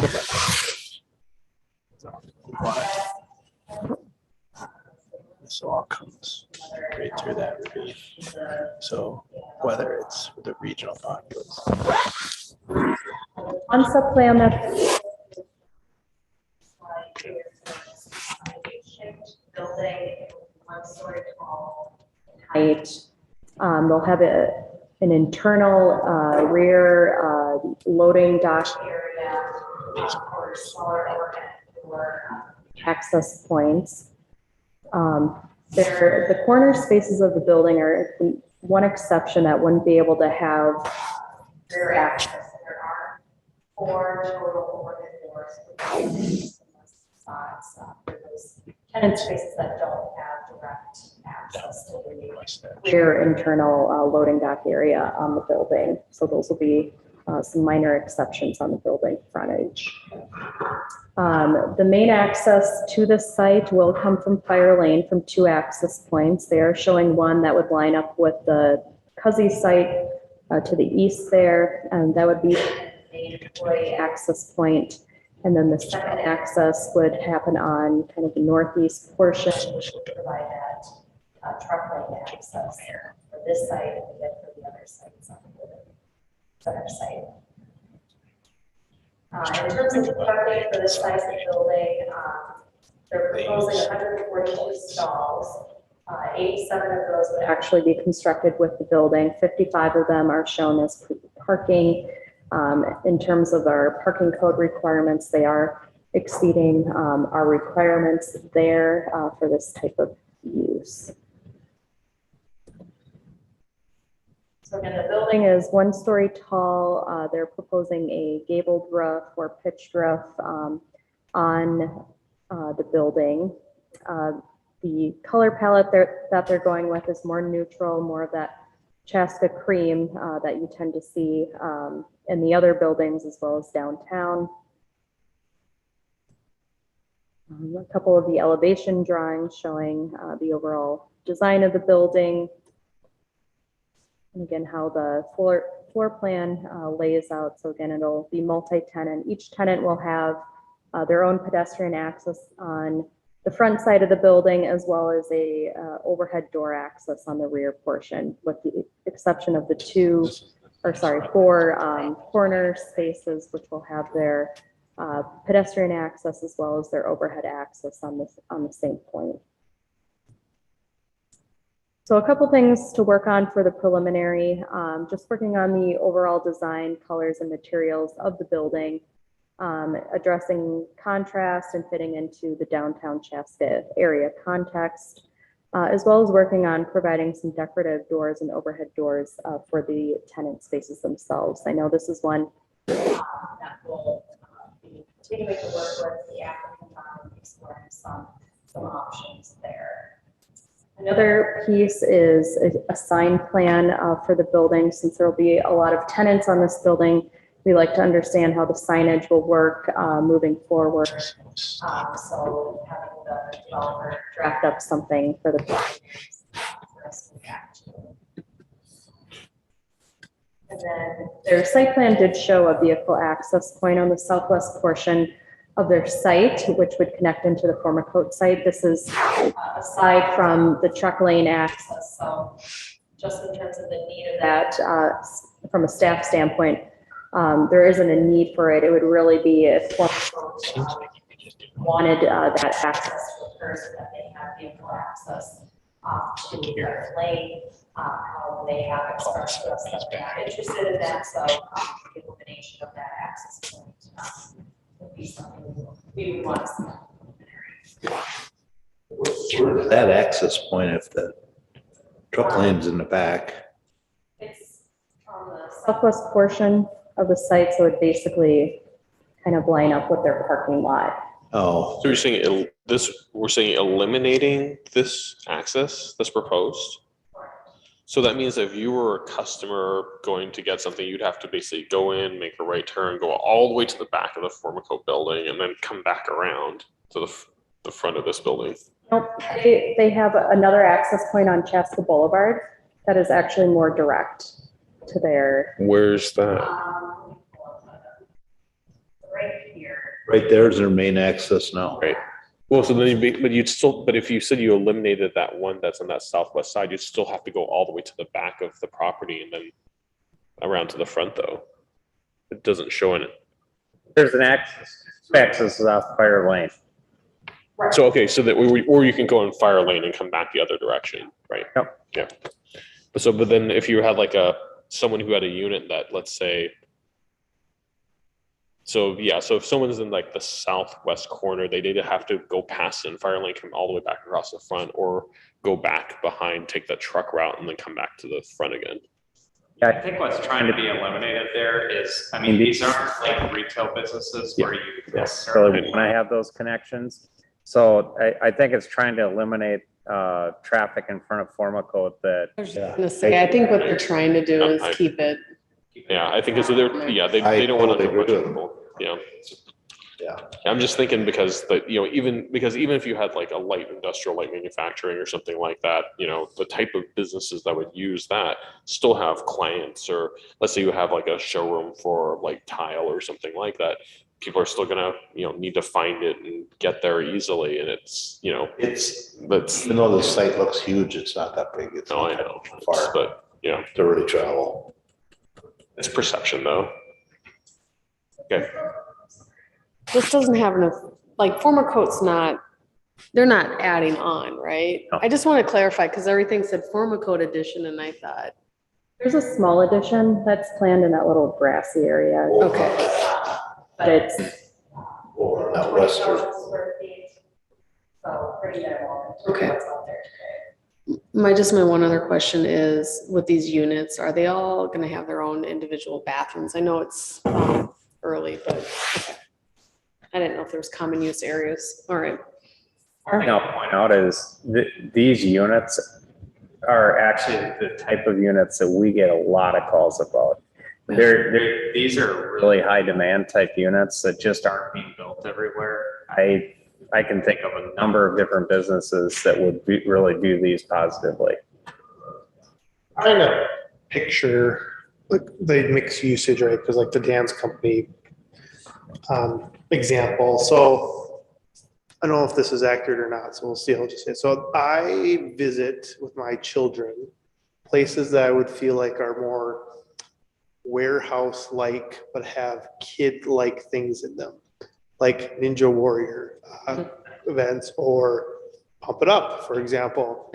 Is that similar, like what could go into these spaces? Now it'd probably have to be, am I picturing it kind of right where it'd be a mix? Because those tend to be, I guess, maybe in unintended or intended repurposed warehouse spaces. Those tend to be the bigger warehouse Buildings buildings. that Somebody's coming in and using a much bigger space. space, these are going up to what? No more than 2,000 square foot a piece. Yeah, and 2,400. then allow a single tenant potentially to like say, well, I'll take 5 of them. I think the intent is to separate them out and do that. Okay, I'm just trying to picture, because I don't know, maybe the dance studio, which is a smaller than like your Ninja Warrior course type thing, but it just felt similar as we're describing it. But yeah, those typically are bigger warehouse spaces. Like a typical user for this might be like a small machine shop or a small like die molding and injection molding company, or someone who's got like, maybe makes like 1 or 2 products and it's just growing to the next phase, right? It actually would be Formico before they Yeah. They had a space like this. Savage before they came over, and So to me, when I see these types of spaces, they're either like, they could be like a contractor that has a smaller businesses, or it ends up being an incubator for those businesses that end up growing in our community. Which, to me, if we have this type of space, it's sort of meeting a stage of the economic development cycle we're just not meeting very well right now, which is how do you give startups the ability to come in and actually start it? And if we can help them when they're startups, and then we can have product for them to move into, it just gives businesses the ability to grow within the community. Things, will they go up at the same time, or that's maybe just like a way to label them? But does the full U-shaped plan to go up at once? Correct. Okay. Timing of it, the plan. They could probably better speak to it, but I would imagine they go all the way. So Good evening. Evening. My name is Bruce Hellier. I'm an architect with Amcon Construction. You'll have to repeat your question. I didn't quite hear. What was the timing of construction for you guys? When would you like to build? Well, I'm pretty sure we're looking at, spring, summer construction, move right into it. And actually first start letting tenants in? Well, I think it's probably going to be about 9 months, probably about a year construction. So move tenants in when each building becomes substantially complete. So you are staging then, it sounds like. Oh, no, it'll all be built at the same time, as far as I understand. The reason that there's building 1, 2, and 3 is that technically I have a firewall that separates these buildings. So you have to call it building 1, 2, and 3 for a code reason. Really. So you're expecting to start populating them like spring of about a year from now, basically. Yeah. I kind of read your history that you've got a number of these projects in other places or a couple other ones that you're moving on. I agree with Matt that this has got to be something that's really in high demand because there's not a lot out there to do that. And so I think this is an awesome project. This is probably exactly what we were looking for there. You know, brings in a lot of people, and they might only be there getting something, but they're there for a while anyways. And that's what we're looking for, is that traffic movement, people in that area. So I think this is a really neat project for that area. It just kind of fills that last space up nicely. I agree. It's going to be promote entrepreneurship. Wholeheartedly agree. This is a product that's very needed in this area. Question: do you have restrictions on the types of businesses that would go there? Like, you know, for example, like, you know, something is dealing with like, you know, high flammable materials or like, you know, auto repair shops or something like that. Yeah, I think we're going to try to stay away from that because those have a tendency to have H occupancies. And that brings in a lot of very high-end code requirements and fire ratings and all these kind of stuff. So I don't think that that's where this is going. And I don't believe that automotive repair is really on the list because generally what happens is you end up having a lot of automobiles parked outside. And I'm pretty sure we're just going to try to stay away from that. And that's it. Just a question for my memory's sake. You're good. This is for us. Thank you. Sorry. There was a concept plan that showed in the past that showed maybe 3 separate, I guess, horizontal buildings. Correct. Okay.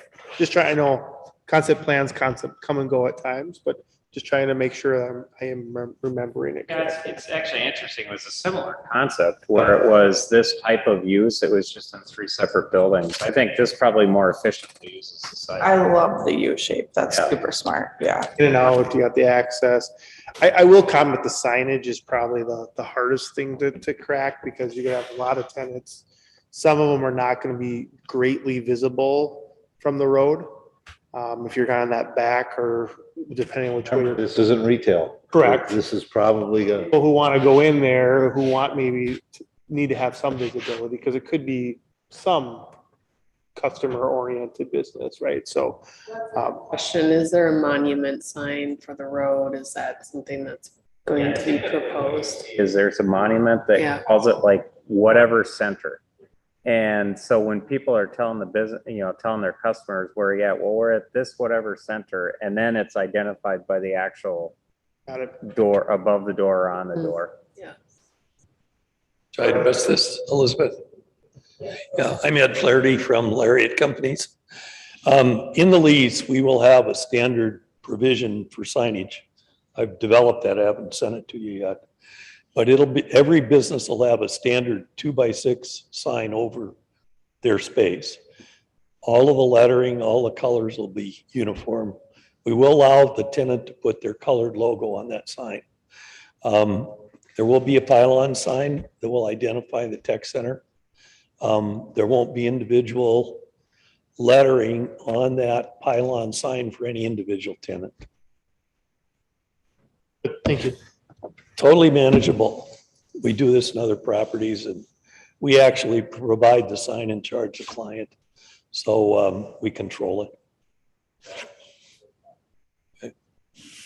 Thank you.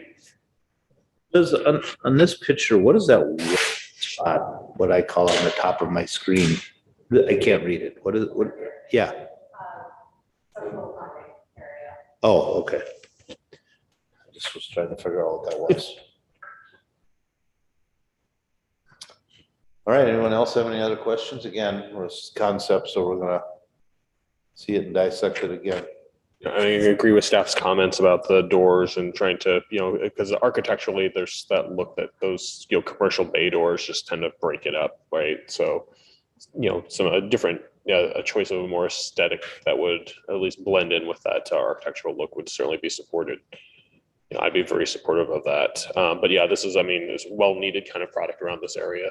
And, definitely, it's the right kind of product that offers economic growth for the community, as well as opportunities for those who are looking to expand or build their businesses around here. So, definitely something that's good for the community. So thank you guys for coming up with this.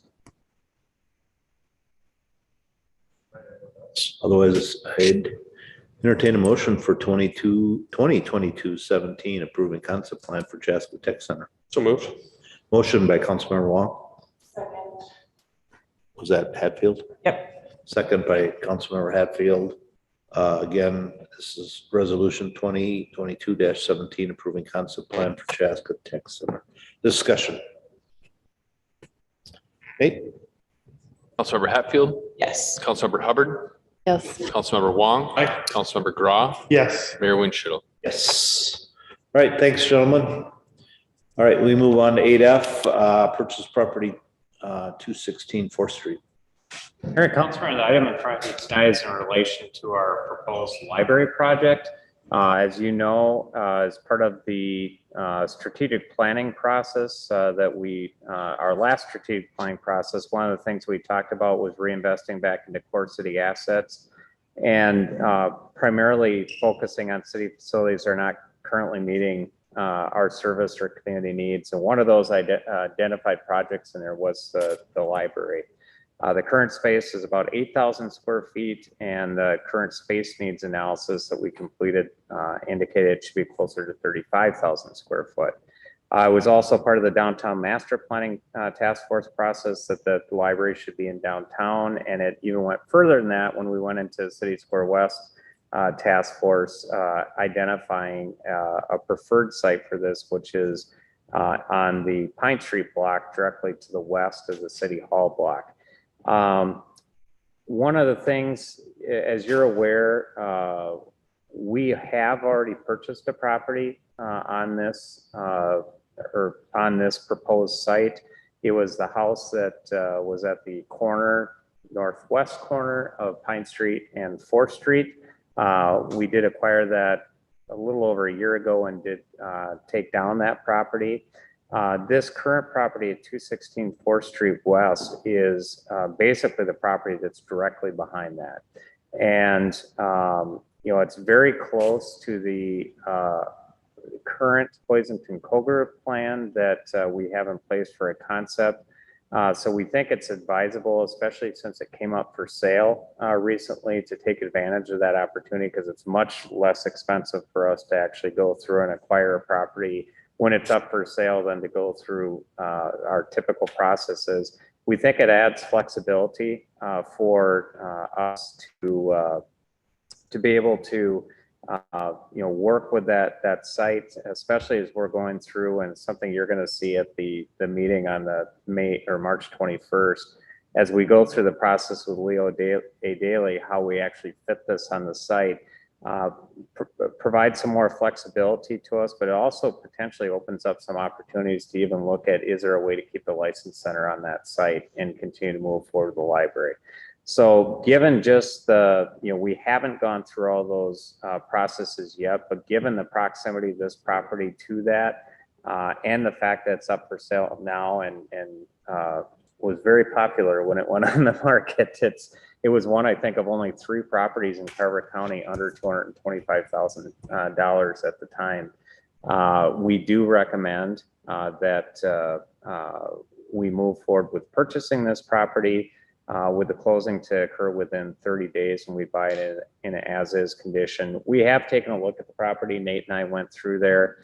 I think worst case is if we ended up not using it, we could keep it and potentially resell it for another use, or potentially use it for land trust or something like that.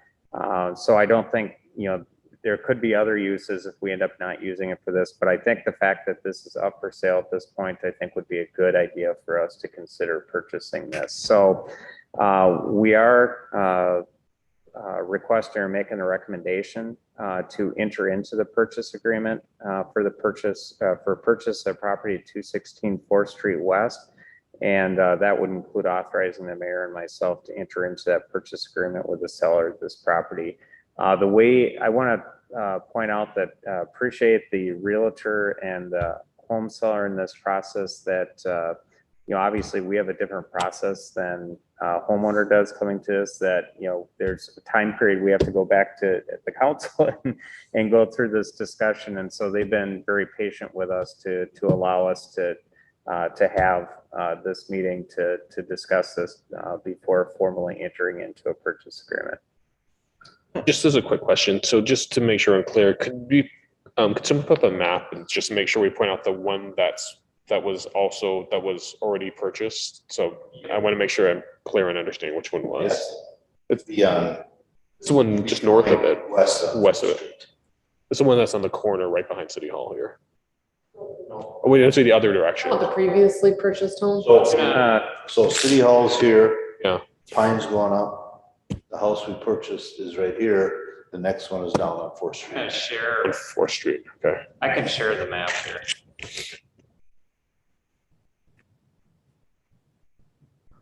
It was on the corner of 4th Can and. everybody see? Corner, middle block. It's the middle lot on the other Can side. everybody see this? So the property where my cursor is here, this is the property that we purchased and took down the home. So this would be the one that's directly behind it on the west side of the alley. And we had already purchased the property that was to the north of it, and we worked with the Carver County licensor to use that property for additional parking downtown. So yeah, this would be the one that's directly to the west of the one.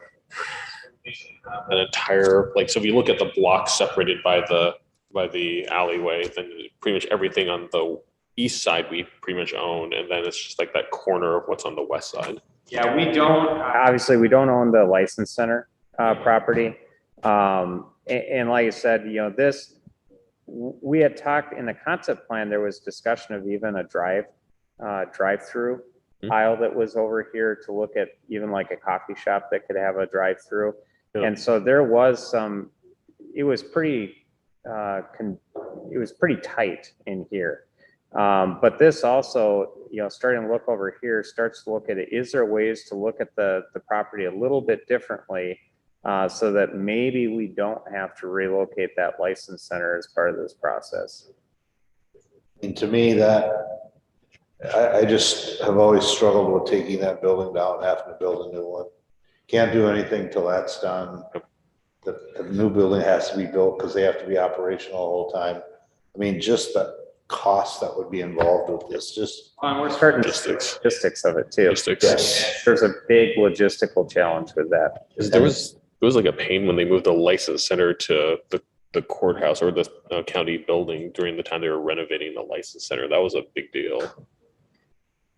Question in regards to the alley itself. So, I mean, we don't know what the plan will hold if, we're laying things out a little bit differently, but is the thought to like sever that through connection or something? That's, at this point, that's where I think it's important that we start looking at this differently from a planning perspective to see how that would work best. That's some of the stuff that we still need to look at. There is always the possibility of, if things stayed exactly the same on the block, that you could still have the north access and potentially even having an access that comes out this way too. That's some of the stuff that we have to look at.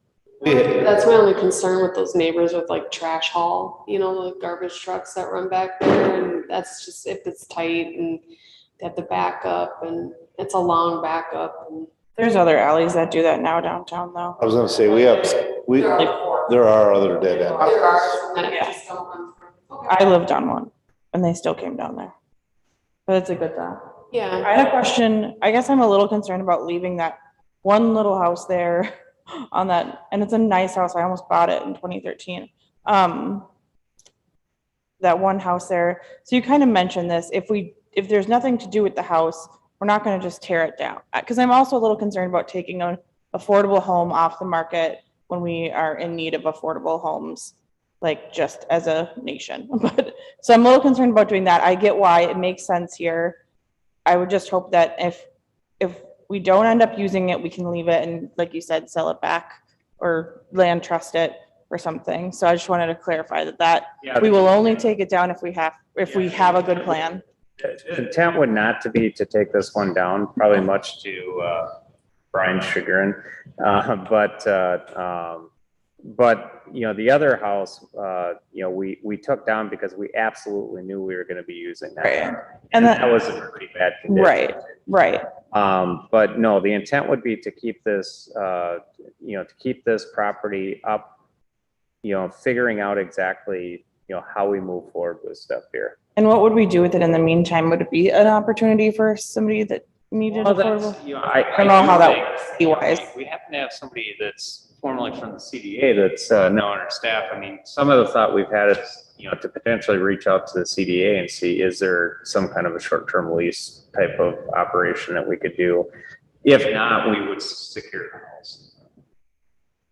Yeah, it's a nice looking house on the inside. I'm just looking, pull it up on Zillow and just looked at it. I mean, it's got, looks like they've put some work inside of it, and I think it's just remodeled before the previous owner purchased it. Yep.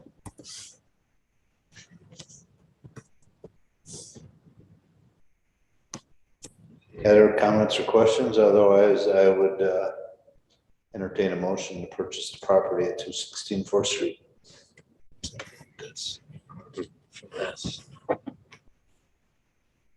I think it was a timing thing. It's good that staff pointed it out and caught it. I think that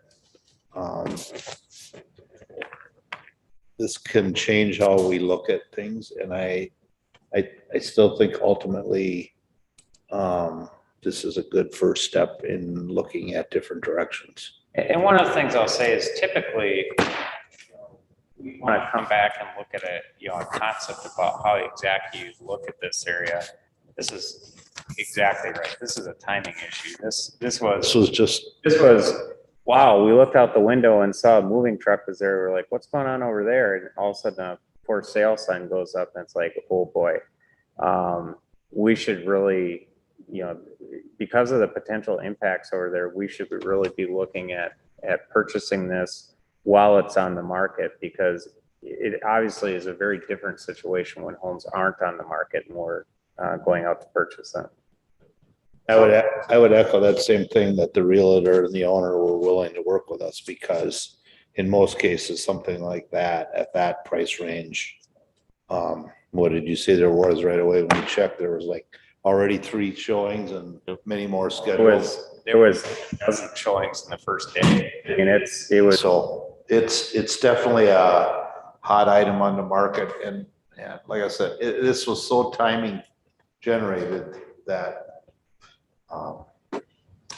I think it's worth what we're doing.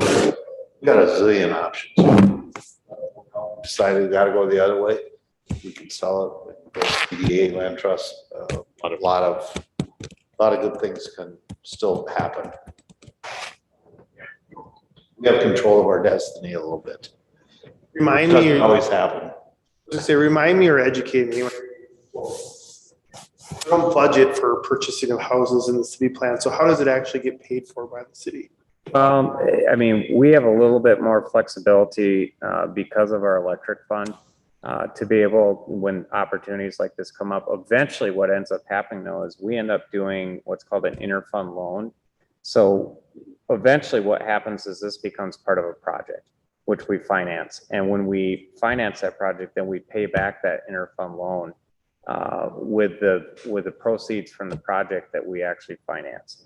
And so we are fortunate that we have a little bit more ability to be able to, on some of these smaller purchases like this, to be able to have the cash flow to be able to do that instead of having to go out and actually, borrow money or have a line of credit or something like that. So it's not general fund. It's not general fund. It's not tax dollar, right? That's tax dollars. Exactly. That's kind of why I wanted to put out this there. is part of, we utilize our electric fund for those types of purchases. But I helps clarify people listen, it helps us if we get questions. Optics, yeah. Right? It's Yeah, no, not I get my it. tax dollar buying. Yeah, or are we out buying houses? Yeah. Mhm. So that's, I appreciate that clarification. And it also speaks to the strength of the financial model that we have built within the city, that we have this option and we don't draw from tax dollars to do it. Well, and it's, I mean, I think ultimately it does give us flexibility, and I think in the long term, it keeps a project less expensive. Act when things are at its best price. I'll make a motion. All right, I have a motion by Councilmember Hubbard. Second by Councilmember Wong. Again, this is to purchase property at 264th Street West. Discussion. Nate? Councilmember Hatfield, Yes. Councilmember Hubbard, Yes. Councilmember Wong. Aye. Councilmember Grau, Aye. Mayor Winchell. Yes. All right, moves us to bills. Anyone have a question on a bill? Question on a bill? I have actually three quick questions. Let's see. First is page 1. This is the firearms purchase for new rifles for the police department. So how often do we purchase new firearms, or how often do we replace them? Or is this just a net add? To replace those. And then on page 8, there's an organization called Dude Solutions. And so I had to look it up. It's like, because after the dude, right? It's the day of the dude coming up on Saturday. Big Lebowski. Yes. So there's some dude coming. But so I saw that Dude Service Solutions is providing SmartGov custom services. I was wondering what custom services are provided. Yeah, so we're in the process now of actually implementing an electronic building permit system. And so what they're doing, the system is not a custom system. It's something that is used by different cities, but what is going to need to be custom is payment methods. And so that would be give people the ability to actually do something online or to do something via credit card when they actually would come to pick up a building permit. So that's the customization of it. So it's giving them different options that they wouldn't have out of box from that solution. Yep. So what are the options that we're providing out of box that wouldn't be out of, because you normally pay like credit card or something or cash? The system that we have is more of an internal building permit process system. It's more for our staff. Yeah. But then we can marry it with sort of an extra service, be able to pull the payment and our service together. Okay. I don't know. So if you want to describe it differently, he's in charge of it now. Have very competent people in our IT area who could describe it to you much better, Mike. I'm not going to say anything better than what Matt just did. So we can certainly help you making it get more informed if you want. People can have options on how to pay to use our building permit system. Because right now, we're still using paper for building permits. And, especially as we get into doing stuff with City Hall, one of the primary objectives of City Hall will be, how do we digitize the vast collection of stuff that we have in our basement? And so what we're trying to do before we get to that point is be in a position where everything going forward is digital. And then we have to go back and look at how we digitize the stuff that's already on record. Hard copy. So basically that's part of a larger initiative of streamlining operations and payments and stuff like that, as well as streamlining our kind of our space utilization, because we have to maintain physical files of everything.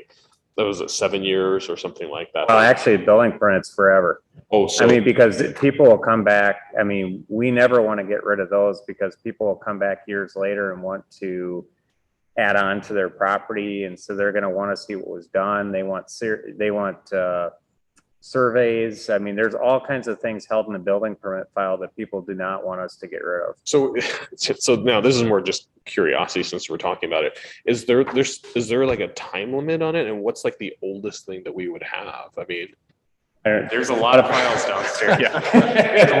Every property in the entire community has its own file. Yeah. Okay, so does that mean that it goes back to, I mean, some of these properties go back past like the 1800s, right? Well, they go back to when we first issued building permits. Which doesn't necessarily match up when houses in downtown were built.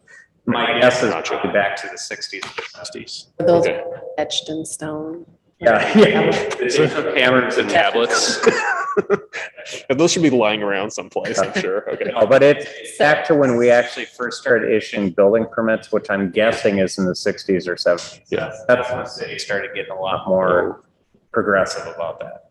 Okay, cool. And the last question is that on page 19, there was one for Ocean ID.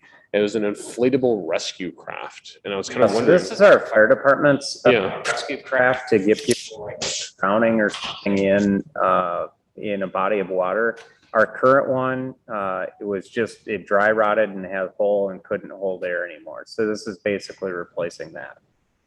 So because the current one was an inflatable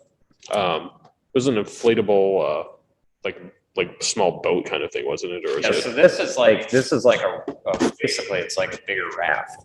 Okay. And it's something that makes it a little bit easier. Like, for instance, if there's ice, that they can actually walk this out on an ice rescue, but have it there to put people in when there's like precarious ice situation. I would guess that, if you said like a dry rod because it's like made of like vinyl or something like that, these got to be replaced every 5 years or some replacement. Probably longer than that. But longer, okay. Yeah. But there's some replacement Yeah, they last quite a while. I was gonna say, I think we've had the same one since I've been here, so it's been. You'll get a leak in them, but you can fix them. But this one probably got to a point where it just wasn't worth fixing anymore. Yeah. Sounds good. That's all I got. Anyone else? Somebody want to make a motion to pay the bills? So moved. Motion by Councilmember Wong. Second. Second by Councilmember Hatfield to pay the. Councilmember Graw submitted the second. What was that? That was from Councilmember Graw, the second. Oh. To the motion. We both said it at the same time. I was Somebody over. That's what I heard. Somebody over here beat him. Right. But. Wrote down Graw, but I can certainly change it. in unison in that. I'll defer before. All right, so there's a motion by Wong, second by Hubbard to pay the bill. Thank you. Discussion. Who's ever calling roll, call roll. Is it still Nate? Pleasure. Councilmember Hatfield. Yes. Councilmember Hubbard. Yes. Councilmember Wong. Aye. Councilmember Graw. Yes. Yes. All right, moves us to other business. Councilmember Graw. I was just gonna ask, just because I thought there was some good information in here, and I know we'll have a work session about it, but I was just gonna ask to talk a little about the redistricting and some of the things with the census, just to you educate us. I know I can read, but I'd like to get it on the record as well. Yeah, so it's actually sort of interesting the way the redistricting process works. So it happens 2 years after the census is done. Starts with the state and the federal government. They seem to have forever to deal with it. We have a month. But basically, it's the process of trying to make sure that we have equal representation at the different levels of government. And so in the state process, they basically, before we had one House of Representatives person that was Representative Bull, and we had our state senator. So it was 47B was our House, and then we had Senate District 47. So now Chaska is generally going to be divided in half, sort of. It goes up Highway 41, basically to Pioneer Trail, and then it sort of cuts over on Pioneer Trail over to Victoria Drive, and so everything that's sort of that McKnight area north of that would be in 47B, along with everything on the east side of 41. And then the rest of the community, which is actually a pretty even split in population, would be with 47A, which is currently Representative Nash. So everybody at the state and federal level has to And obviously we kept 47 for Senate District. Change there is that it used to cover all of Carver County. Now it's really sort of the north. Basically Chaska, Victoria, Waconia, Chanhassen, that's sort of the district there. And then our congressional districts switched from 3 to 6, which is instead of Congressman Phillips, it's Congressman Evers. So we have until March 29th to actually process our lines to create balance. Obviously, we've seen growth in some of the wards. And so, I put down there, some of the objectives we've used in the past. I think, especially in city wards, I think one of the things that to me is most important, make it make sense, have logical boundaries, create as little change as possible with still meeting the objective of balancing out those wards. And so what you're going to see us come back to you next Monday for the work session is basically to go over some of the work that we've been doing to look at how we're sort of recommending some of those shifts within the wards to be able to create that balance and be able to make sense to people. We're actually restricted by census blocks by how we can actually shift things around. So you can't like divide a census block in half. So big kudos to Kevin Ringwald, who spent a lot of time after the last census and before this current census, actually going and making our census blocks smaller. So it gives you a lot more flexibility on how you actually do lines, because sometimes census blocks can get big. And if you take one area, you end up taking a lot. And so we went through and sort of divided them up into smaller census blocks so we have a lot more flexibility on what to do. So we'll do the work session next Monday, and then we actually have to make the decision at the meeting on the 21st, because then it gets passed on to the council. And those would be for elections in November. For elections in November. So it basically sort of set who's going to, who's going to be in each of the 4 wards. Thank you for that. The other thing I only had was just, as I know, winter season for sports is winding down and other academics. So just a shout out to those seasons that have ended. Those that are continuing and progressing towards, state, either sports tournaments or academic accolades. So I did appreciate the, what do we call it? The Hawk Pride recap. I haven't seen that before. Is that going to be a new? That was actually Councilor Walker. I thought that was you. I appreciate that, because we all have things we're just more interested and or connected to. And I always feel like sometimes I say things that I just have an interest in and then I forget the groups that I'm just less connected to. So I appreciate that, and just want to shout out to the Hawks out there and sore Hawks as it comes up. Well, why don't you just touch on what's in it? You got it? Well, I don't think it's fair. I should do it. I think I will defer to the person who helps create it, because give credit where credit is due. Well, actually, so I actually got it from Principal Bach, and so he actually went to his departments and actually shared it. Principal Bach. Yep.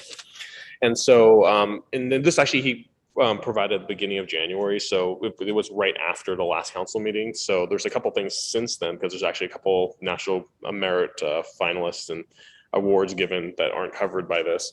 But this one he has for academics. He had the football team had 12 players named Academic All-Conference.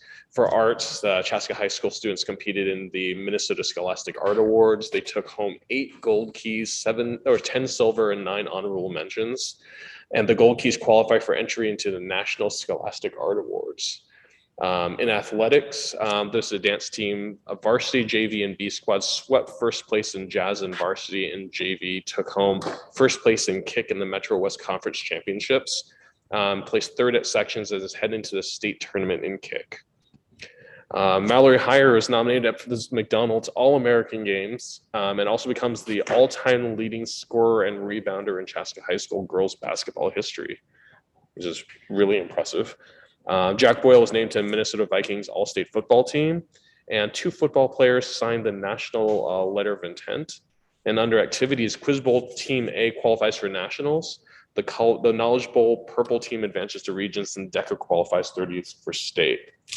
And also, that also was just a couple of days ago was that Chaska boys hockey also beat Minnetonka, taking them to the state tournament too. I know there were a few, Section final. there are a few gymnasts from Chaska that made state as well. Yeah, right, and we might get those in the next update. Yeah, I mean, it was in the Herald, I don't know, maybe about a month ago or so. So yeah, some really good stuff. But yeah, and thank you to Principal Bach and his team for sharing that with us. So I was wondering where that, I thought that was, but. Keep going. The hard thing is I was just gonna say, I appreciate that, because the hard thing is you're bound to miss something or some team or someone, and I struggle with that because I want to be inclusive to all those groups, and so I do appreciate that knowledge, because regardless of what you're doing and making an impact is worthy to be mentioned. So I appreciate that, and I am done. So I'll keep it with you. And I've gotten those before, and I try to use them too, because they come. I think they come via email from the school. Somehow, I don't know, somehow I get them. So but I haven't had one for a while, so it's kind of, yeah. Just like touching base with Principal Bach every month and just say, hey, what do you have? And because I think it's important to share what our students are accomplishing, what they're achieving, because we are blessed to have a community where we have an incredible amount of young people here who are just talented, dedicated, hardworking, high achievers. And for the good and bad that happens around here, they deserve a lot of recognition that they may not get, from some of these things, because the Herald has only so much space in the page, right? And I think it's great to, celebrate those accomplishments in a forum like this too, to make sure people know that they're really achieving, and it's, you should be proud of that. So with that, so we have that. There's the I was able to attend the ice sculptures at Fireman's Park when it was here, because that was actually almost like 2 weeks ago, wasn't it? And so unfortunately, I was only able to attend on Sunday, and unfortunately, they were kind of getting a little melty because it was a little bit warm that day. But the sculptures that were still looking pretty good, and it was still great to see a lot of people out there. There's a lot of activity, and this kind of goes back to when we were talking about redoing Fireman's Park, building this facility that we're sitting in tonight.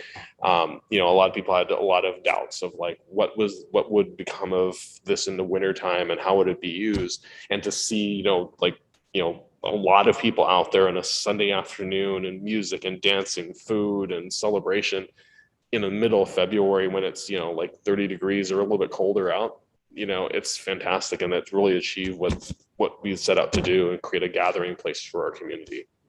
So, just to say that, the event certainly helped to, bring people downtown again, and they're gone already.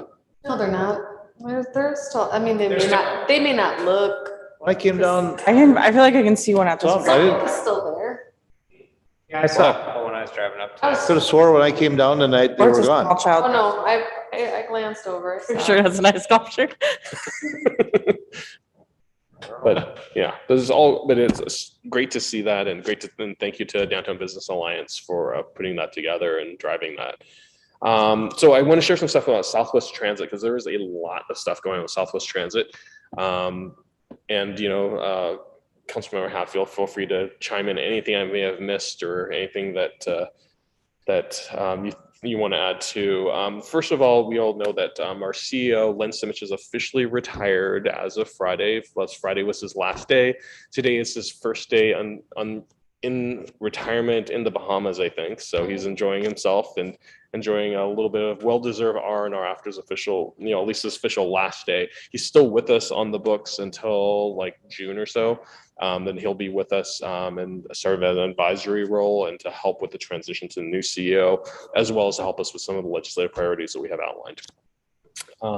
In addition to that, our Chief Operating Officer, Matt Fighton, will be sitting in as the interim CEO until the new CEO is appointed. He's been fantastic, done a great job. We have the highest confidence in him. He's been doing the COO job for a while now.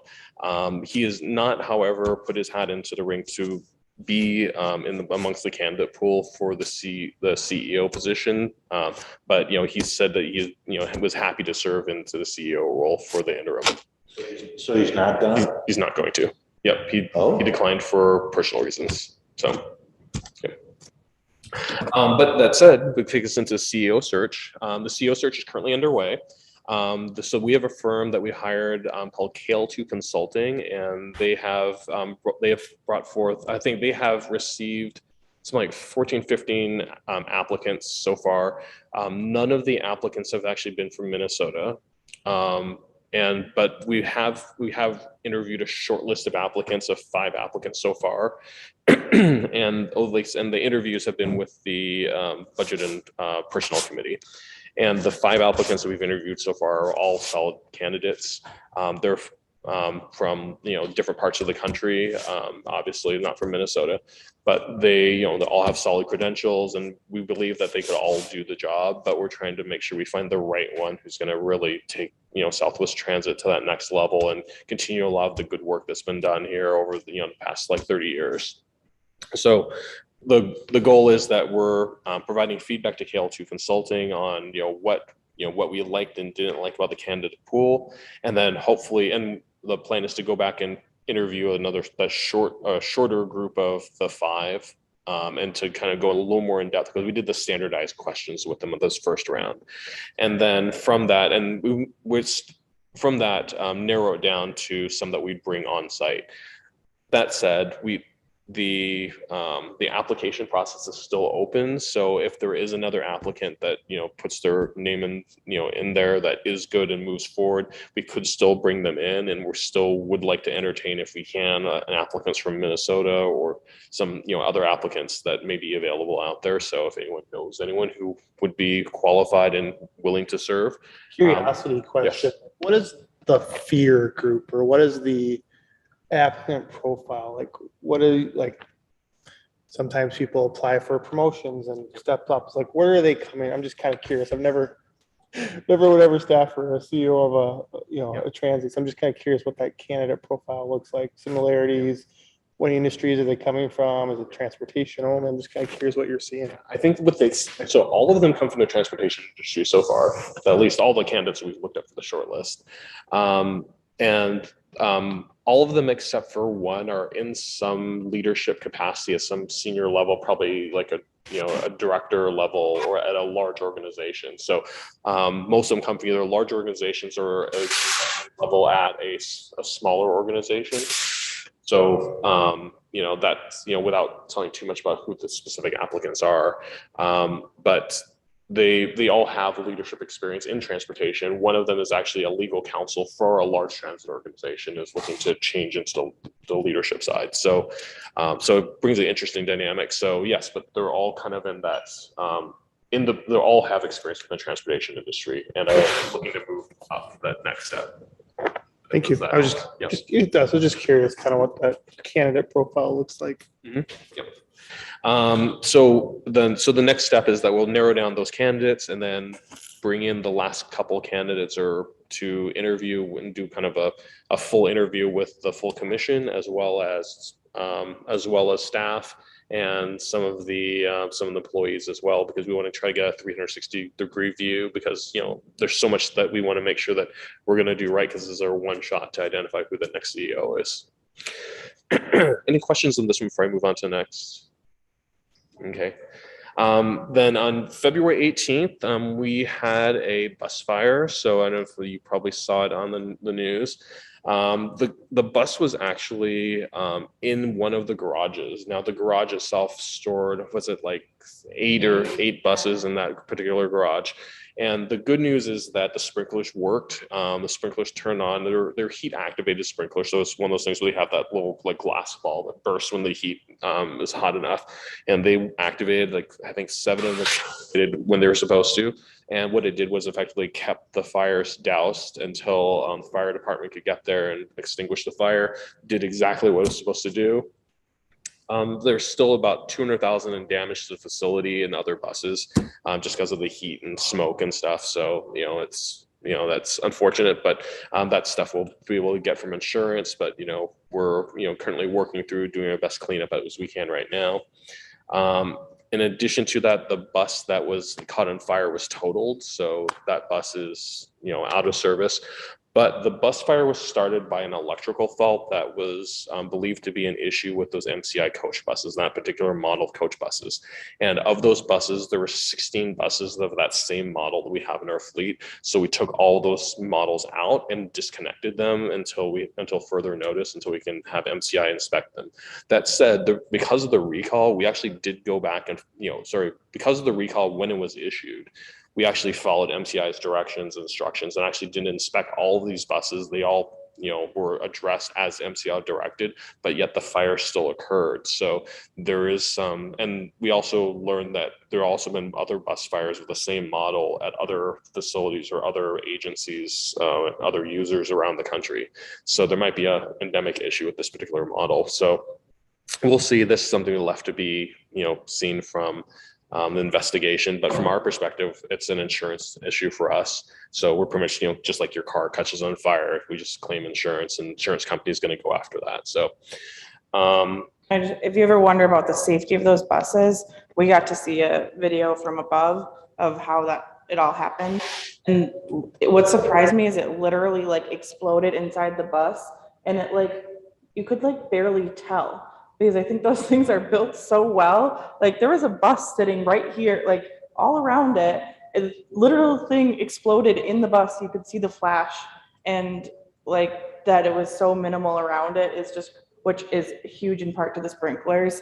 But those buses are built so well. So I was just really impressed. If you're ever wondering about riding those buses, they seem like they're tanks, basically. I mean, and how close you were parked together. If you were you could put your hand in both buses at the same time. So the bus that exploded and burst into flames versus the bus that didn't. The bus that didn't had some minor paint damage, but something we could clean up and, fix the wrap and stuff. And that was not a big deal.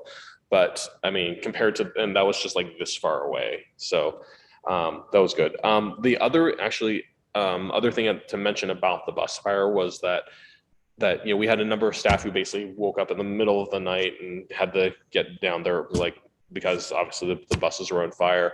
But in spite of all the activity, the fire department coming in, buses having to be pulled from service, we still the first buses left the garage on time at 4 a.m.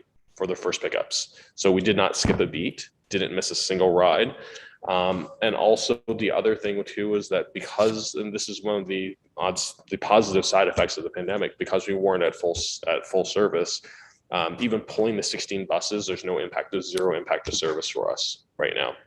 So in terms of that, which is good. So we actually have time to work through the process, fix that, get all these buses addressed and take care of that. But it's just a testament to the staff at Southwest Transit for making sure that everybody got out on time and was operating a normal schedule that day, despite of all that. And then on the good news and the strategic side, any questions on this one before I move on? Okay, and then on the service side of things, through Southwest, we're expanding Southwest Prime service to we're able to take passengers to Minnetonka, Edina, St. Louis Park, Hopkins, Excelsior, and also looking at Cologne and Waconia within Carver County. So the service expansion is growing. And also we're expanding airport services. And one of the things we're doing that's really exciting is we're currently working on building a partnership with Lyft and Uber. So that way, for example, you might be able to take Southwest Prime to the airport, but then let's say your flight gets in really late at night, Southwest Prime's already shut down. Well, you could still open up the Southwest Prime app and then call for a ride, but it'll be Lyft or Uber a ride from the airport. So that's something we're working on, the integration with that. In addition to that, we're expanding Southwest Prime MD service. That's the one we have guaranteed pickup for medical appointments. And that's including partnerships with other medical providers in addition to Ridgeview. So we're working on expanding those right now. And we're hoping to start some midday express services as people return to the office. So a lot of that's really dependent upon having a higher volume of people who are going to be downtown. And assuming that starts picking up, then we'll hopefully get more service added as we see of that volume pickup. One other thing is that so one other thing that came up, and which was interesting, is that at the last meeting, who was it? Lori Hokanen was was sitting in on behalf of Mayor Ryan, because Mayor Ryan couldn't attend, and council member, I forgot Jerry's last name. Pardon? And Chanhassen? Yeah, Chanhassen, Jerry. McDonald? Yeah. So Councilmember McDonald from Chanhassen was attending, but they had a full seat because, they didn't want him, not have a quorum. So he said that the backup would be was someone from staff. Now, did we want to have a backup that was appointed from staff or another council member as a backup in case we couldn't do that to make sure we have quorum? I think don't the whatever laws things say it has to be like the administrator, so it would have to be Matt. It has to be Matt or something like that. I think Joshua could probably clarify. So, but I'm just asking the question because we probably want to make sure that, if we can, there's been times where we were like close on quorum because like someone got sick or whatever. And, just to make sure. Have to do something official? So in that case, Lori basically just acted in behalf of Mayor Ryan, just like another participant on behalf. Do we need to make some formal declaration? I don't know. That's a good question. I'll ask the question. I'll ask Matt. I mean, yeah, no, it's a valid question. I'm just wondering if we have to do something. Just say Matt's the next alternate. If there's a concern about attendance. Yeah, and so I'm just putting that out there for everybody. Something we probably want to make sure do our part to the operation moving. The other question we had was related to some challenges we have with data practice issues. One of the things that our attorney mentioned in Southwest Transit was that a number of cities are going to shorter retention policies on email, so that way it reduces their exposure and data practices request. So he said some cities have gone down to like 90 days of email. So pretty much if it's longer than 90 days old, it gets flushed unless it's saved off someplace because it was important, right? But that's something. So I'm kind of throwing the question out there as a general question for us of like, is that something we want, not necessarily 90 days, but I'm not looking at a particular number, but is it something we want to look at in terms of, updating our data retention duration to reduce some of our liability or exposure against data practice, data request? I think we have to actually check to see what the requirements are as a city and understand that more. Because we do have a regular retention schedule that's now, and I guess I assume it's set up to the data practices, but we can check. Exactly. And I think the question is that, I'm not suggesting a particular date or number or something like that, but I'm just asking a general question of like, is this something that we might want to look into to reduce our exposure? And because I know that, some data practice requests can get kind of onerous sometimes. So since those requests can get somewhat onerous sometimes, I don't know if we want to do that just to, help to manage our challenges sometimes. So, okay. The last thing I have here is, this is something I've noticed the past few weeks. I've noticed that, so if you're going south on 41 and stop at the light on Engler, there's a left turn lane, a straight lane, and a right turn lane. And those are all dedicated lanes, right? Mm-hmm. And then there's many times I'm sitting in that center lane and I've seen, at least a few cars or different vehicles do this. I've seen a large dump truck do this. In fact, I just saw one earlier today do it too, where there's a car who's in the right turn lane, and instead of actually making a right turn, they go straight and then cut in front of somebody there. And it's like almost led to accidents on multiple occasions. When it snows a lot, or they'll just literally ride it like a second right lane all the way down. See that a lot. And they're basically usually when it snowed and you can't see. Exactly. And they're basically in there, like riding into the bike lane, like a second lane. Yeah. I've seen that happen like more times than I would care to admit. Isn't there a fatal accident due to that just this winter? That's because of that. It was a little further down. Oh, was it a little further? Yeah, it was a little okay. further. Sorry. Yeah. I'm sorry. But I don't know if there's anything we can do about that. I mean, do about that in the meantime, or increase patrols or something, or the signage is a MnDOT thing, I understand, but. Yeah, I think some of the issue too is that, the road is actually wide enough to accommodate 4 lanes going all the way. And it was built that way so that someday when it needs to have 4 lanes, that all you'd have to do is paint it. So honestly, I think some people who aren't familiar with that just expect that it's 4 lanes going down. And, you know, we do get a lot of regional traffic and some of it's new going through there. Now, some people are very familiar with what it is, but I do think that part of that is design, and that, and someday that's going to be 4 lanes. So. I guess the issue is that right now it's a safety issue, because I see plenty of people either, I mean, besides the fact that it's just rude cutting off people. I mean, if someone's in the bike lane, at some point someone's going to get hit, if it's, you know, or someone's going to get cut off and there's going to be a collision there because someone's not expecting someone to come over from the other lane and not be like, well, what's going on? And it's just, I mean, it's just a bad situation. So The nice thing is we're gonna have those underpasses eventually for pedestrians. Right. That's not a designated bike lane there, is it? What's that? That wider part in front of the Holiday. It's really not, it's not a designated bike lane. If it was a designated bike lane, I think there'd be more you could do about it. Yeah. But I don't know. I'm there. I mean, I go through that all the time. It's so random to put extra patrol there isn't going to do anything. It's just, I don't know. It's one of those, I don't know if it's a bad design or, because it's really not a bad design or planning for the future, but what do you do? You know, signs. That's the question, right? It just all goes back to, you can put up all the signs and things in the world. Somebody's going to do it because they want to do it.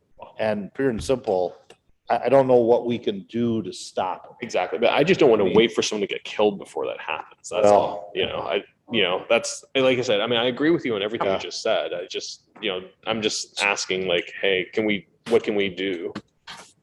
That's a tough one. Yeah. I will stand there and direct the traffic. So anyway, I wanted to just put that out there because I mean, it's a hazard out there. Yeah. It does happen now. Yep. So that's all I got. All right. Councilmember Hubbard. Oh, my turn. Just a few things. The Communities of Belonging group met. There's some city staff, primarily, you know, individuals involved with Chaska Cares, and then some other community members are part of this group. And I think that just the future discussion was on Chaska Cares and is Chaska Cares, you know, going to be absorbed into the Human Rights Commission? Some people will a shared sentiment with everybody in the group. So it's kind of like trying to figure out the future of Chaska Cares and kind of keeping that going. And just what are the kind of primary goals of Chaska Cares? What are some of the initiatives that want to move forward? So just wanted to also thank city staff in regards to one of the developments that kind of came through. Which is, development. After the meeting, kind of met D.R. Horton, kind of revised the plan for the preliminary, which we'll get brought forward. Them, along with city staff, met with some of the neighborhood representatives, kind of went over things. So just wanted to thank everybody. I wasn't able to make that meeting, but it sounded like it was really informative, a great discussion, and things are moving right along. Wanted to actually touch on, I figured you two would enjoy it. I did fly somewhere, so I used Southwest Prime to the airport and back. I just wanted to give a nice little plug for that service. It was great. The drivers showed up on time. There was a little text, saying we're here, you have a couple minutes to get out. Got in there, and then pickup was great too. I would say, not to dissuade anybody that wants to use a private service, but the economics of it was just really affordable in comparison to some other services that take people to the airport. And just with rising gas prices, it was like a steal. So anyways, just wanted to give a really big plug for that. So it's huge. Quick question. Did you park at one of the Southwest Transit ramps? Or they pick you up door to door? They picked us up door to door. Oh, so you I mean, didn't, it literally felt like a shuttle service that I've taken prior. so you actually saved money on parking at the airport too, which Oh, is even yeah, better. like Sweet. it was excellent and, it was perfect. So, and it came in where the like bus terminal, entrances, you just like in light rail and so, so it was just very easy to get to your, airline, touch your eyes and whatever. Anyways, and I know you can do it through the app. I just called them up and it was very convenient and they answer right away. I mean, you're not on hold for long periods of time. It's almost, I almost was like, am I calling the right number? Someone picked up right away. But no, I just wanted to really kind of give a plug for that because it was a great service. I know there was a Highway 41 informational kind of open house here last week. I just was wondering, are we going to get like an update? Because I kind of saw some murmurings on social media in regards to some of the things that kind of were reviewed and just wondering if, because I was not able to make that, just wondering. There was a lot of chatter about the bridge. Yeah, about the closure and I just was wondering if maybe we were gonna get. Closure of 41 bridge, you mean? Yeah. I'm a little surprised with that conversation because the Downtown Business Alliance had a lot of conversations. I don't know, Nate, if you want to correct me, but Bolton and Mink, I was like going to reverse it, met with the Downtown Business Alliance a few times and presented that. And so I was a little bit surprised at some of the reactions because if they'd been, I'm not trying to be accusatory, but if they had been paying attention to the updates that I know Jen Angel sends out, they would have kind of been more involved in that, like, and understanding. So I'm not trying to be accusatory. I'm just a little surprised at some of the reactions because it's not like something that popped up at that meeting. Sure. And I mean, I wasn't saying that it was just businesses or the alliance didn't do a good job communicating. Right. Well, yeah. I think my concern or my question just was, just feedback in general, because there were some people that kind of live up 41 and they were like, oh, I didn't realize this was going to be shut down. And so I just was curious if we were just going to get information in regards to how that went over. So if you have anything, let me know. That's in 2023. So the proposed closure, the proposed closure for 41 is in 2023. It's just recently we've begun to define what the staging and the timing for closures will be. So admittedly, we haven't gotten to the point where we've done a real broad communication around these topics, and the open house was one of the first forums that information was available. So although we've had some discussions at the Business Alliance, they haven't necessarily been targeted towards the neighborhoods to this point. So yeah, there's opportunity. There's gonna be a lot of conversation and communication that's gonna come out yet. And I think, there is enough there that, maybe at some point we talk about, should there be a work session with council? I think, I mean, that's that we fair can get you all up in to speed. April. To look at having that come back, we can talk to them about doing that. Yeah, I mean, it was just one of those things where, I don't want to be caught off guard by something that was said at this open house. I just didn't know if they were recording commentary or people were allowed to write commentary. And if there was a summary of something that could be just shared, that would be, I figured, good for all of us to see if we weren't in attendance. Yep. I know, I can't remember when our last meeting was in regards to this, but just wanted to touch on the burglaries that had happened, a few weeks ago. And I think just obviously case in point, lock your cars if they're outside, lock your cars in your garage, maybe lock the door to your garage. But I also think just don't rely on your Ring camera to be recording everything. I just think we just all have to really step up and hopefully, I would say hopefully it's an isolated incident, but that people just stay vigilant going forward. I've had something. Yeah. The MO that the police talked about and actually talked about in other neighborhood meetings is that a lot of the break-ins have happened because the thieves or burglars will basically try to find unlocked cars on the street or parking or in the driveways then they'll open the car, they'll look for either keys or garage door opener and then use those for entry. So then it's not a forced entry. Yeah, or like the side door to a garage. Basically crimes of opportunity. Yeah, so I just, just wanted to kind of put that out there. But then the last thing is, because I'm gonna follow in Councilmember Gross' footsteps, it was my son's birthday on Saturday. And the reason why I mention it, and happy birthday, Ethan, he'll love this. But we did a birthday party at the community center, and I'll say this, the community center was live and well on Saturday because I have never seen so many bodies in the pool area for open swim. It was it was incredible. And the lifeguards, shout out to them. They were on it, but it was. You were successful. You were successful in transitioning them. Yeah, it was really, I mean, we had 17 children at this birthday party. So you can, yeah, with swimming. I know. So Mistake. I can tell you all about it when the meeting's over, but I will. Should have got a private movie showing.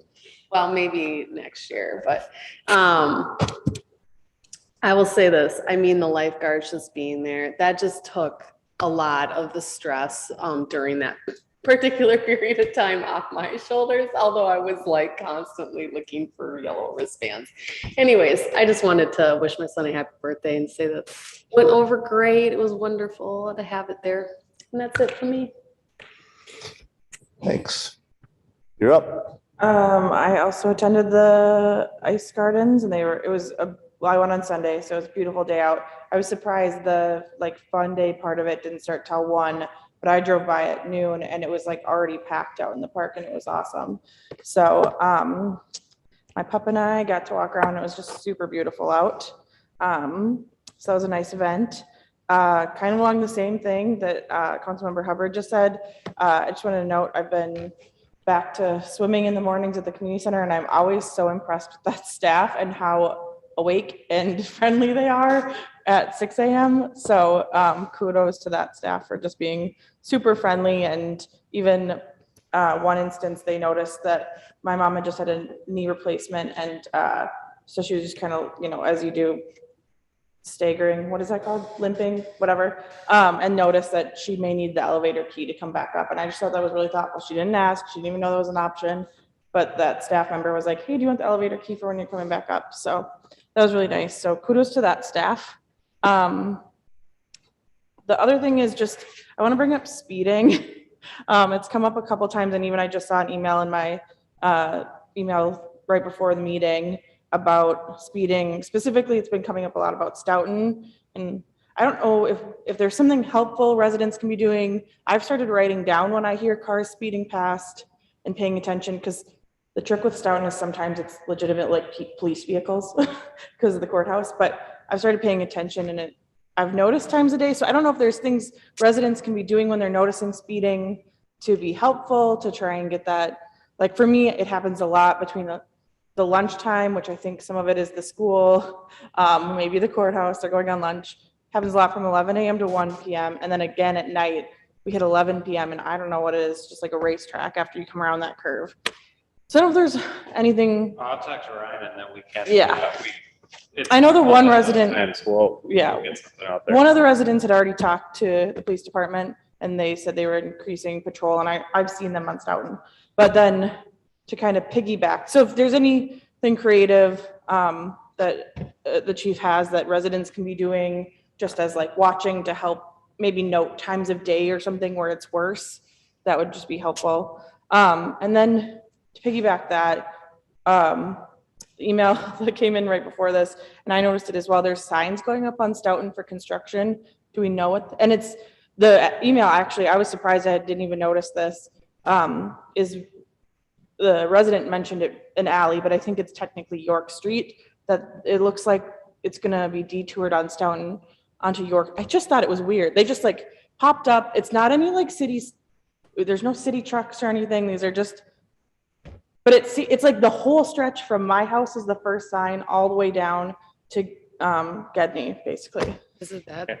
I'll look into it and see what it is. I don't know. It's probably private utility work would be my assumption. Are they doing, are they continuing that utility? There was utility work that was happening down over closer to the downtown area. I'll forward you the email because it also seems like the resident is concerned because it looks like it's getting detoured onto, it's York Street, but it is more like an alley. I would be really surprised if anything got detoured. So I'll forward that to you so you can address it. But that kind of piggybacks the speeding because they're concerned then that people are gonna, I don't know how you would speed through that. That would be really tricky, but still a valid concern. So I'll forward that. But speeding, if there's anything, yeah, that we could be noting as residents when that's happening, or should be noting to kind of feed to the police department to aid that. I know there are only so many people, so that's all I have. I don't even know where to start over on that side. Oh, cow. Jake, you got anything? You good? Sure. Kevin? Clarky? Nate? Elise? You want to say anything good? It was a great first day. Hunter? Matt? I just want to mention real quick when we're relating to burglaries, just a shout out to the police department. I always have my phone right by my bed and I got a call at 4 a.m. last Thursday. I answer, you're like, what is going on? But it was one of our officers, Officer Hastings, and he was outside my home saying, you live here, don't you? And I'm like, yeah. He goes, well, I'm outside and your garage door is open. And just the fact that he was cognizant to be watching out for that. When I got out there, waited for me to get out there to make sure that nothing was missing. You know, then I went back and I woke up my sons and said, why did you leave the garage door open? If I'm up, you're up. But it just a note that's, you know, to me, that's sort of the stuff that goes, that makes a difference with our own police department. Mhm. That stuff just wouldn't happen, but for these guys going around and doing that kind of stuff. So as a resident, I very much appreciated that. And I know that they've been out actively doing that since all these burglaries have happened. So just a kudos to them. All right, just a couple things. I too want to just say congratulations to Len on his retirement and already gone down to the Bahamas. So Len, that bus service has been his kind of life and soul for a long time, and to make that move is probably was a challenging move for him. Good move for him. Happy for him, and he's always been really good to us, and I hope we've been good to him as well. So congratulations to him. I have not seen the ice sculptures because I was gone and just got home late last night. So I am going to try to get out there. I know it's very creative, but they've been through some warm weather, so they probably are in tough shape at this point. But what do you do? Who knows? You know. Also want to reach out and say congratulations to Zach Badema on being the new and first chief of training for the Chaska Fire Department. That I believe he got selected last week sometime.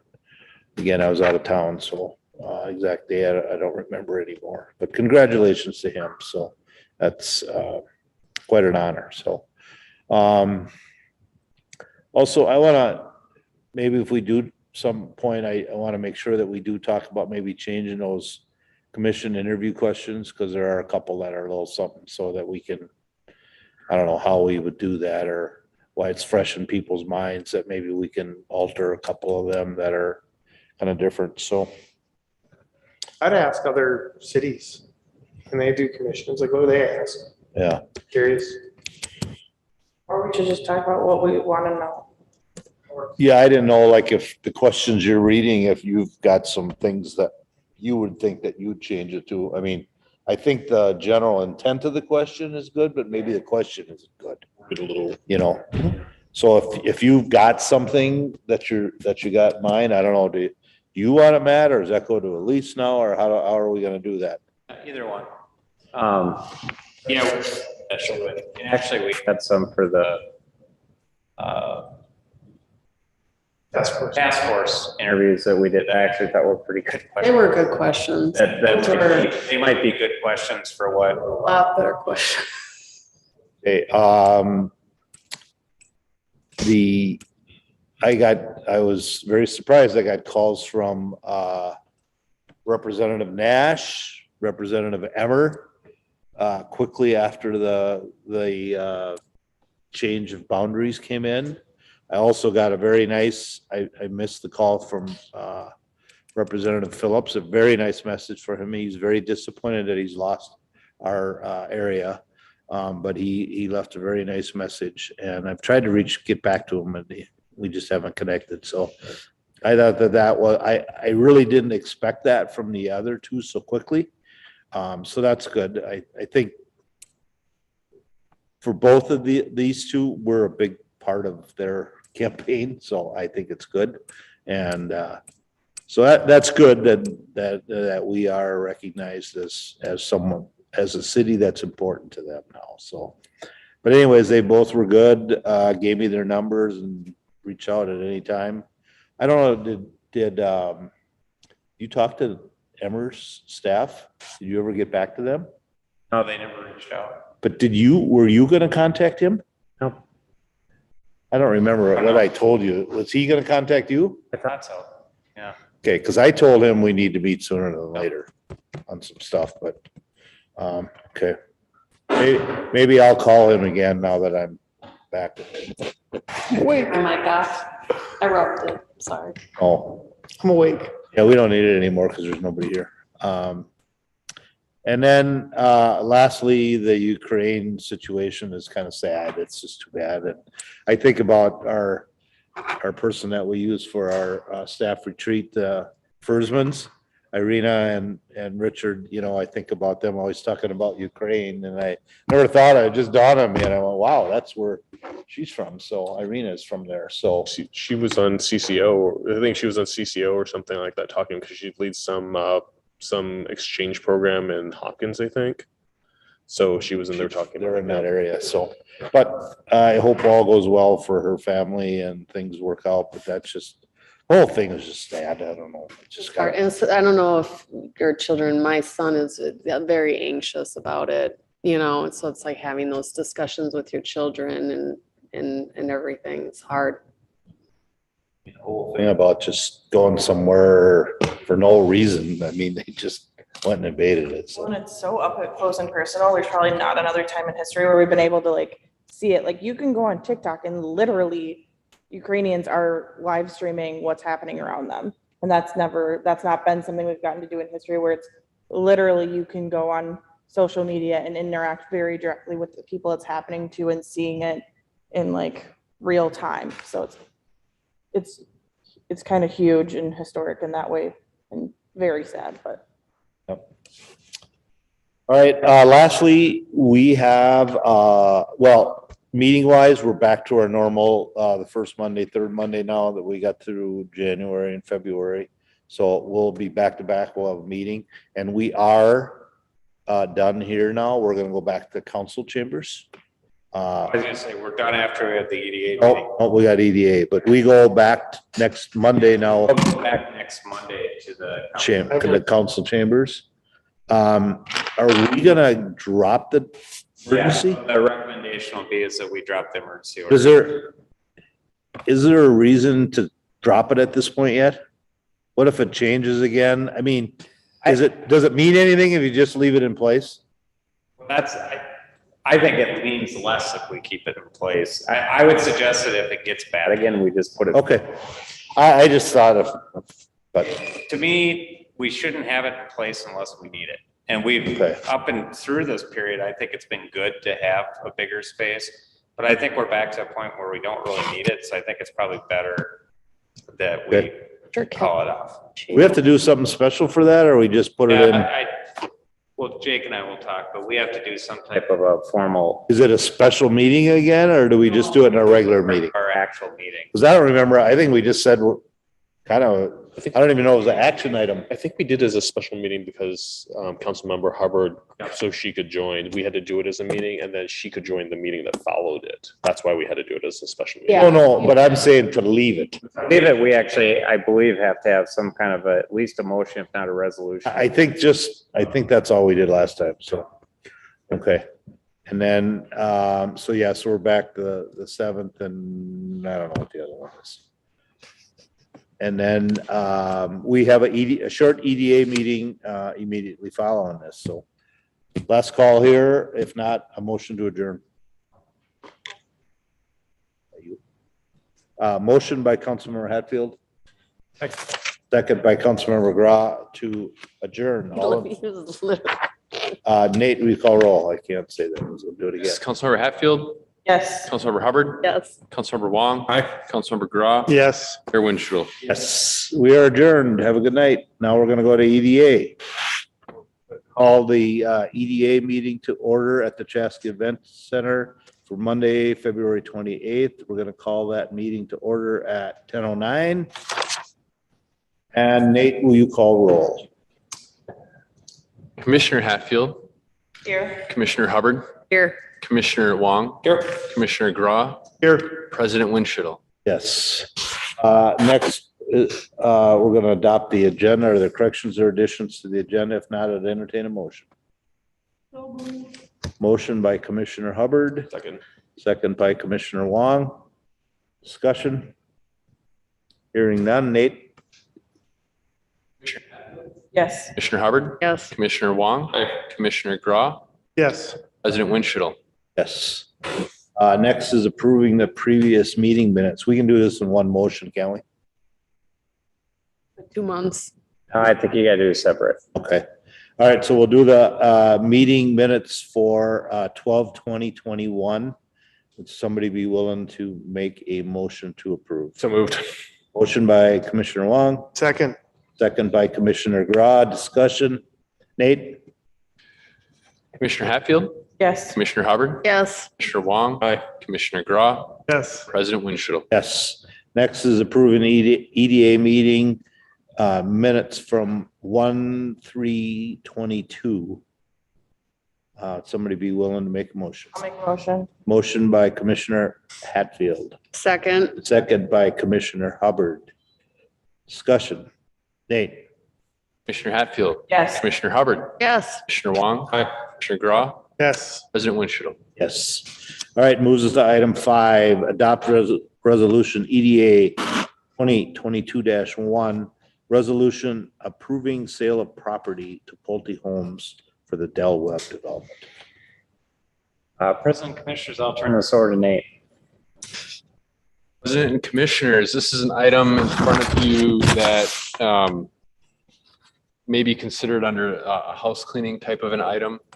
This is related to a piece of property that the Chaska EDA owns, formerly known as the Bontrager property. It's located up Creek Road. It's the shed that's up there that Public Works uses.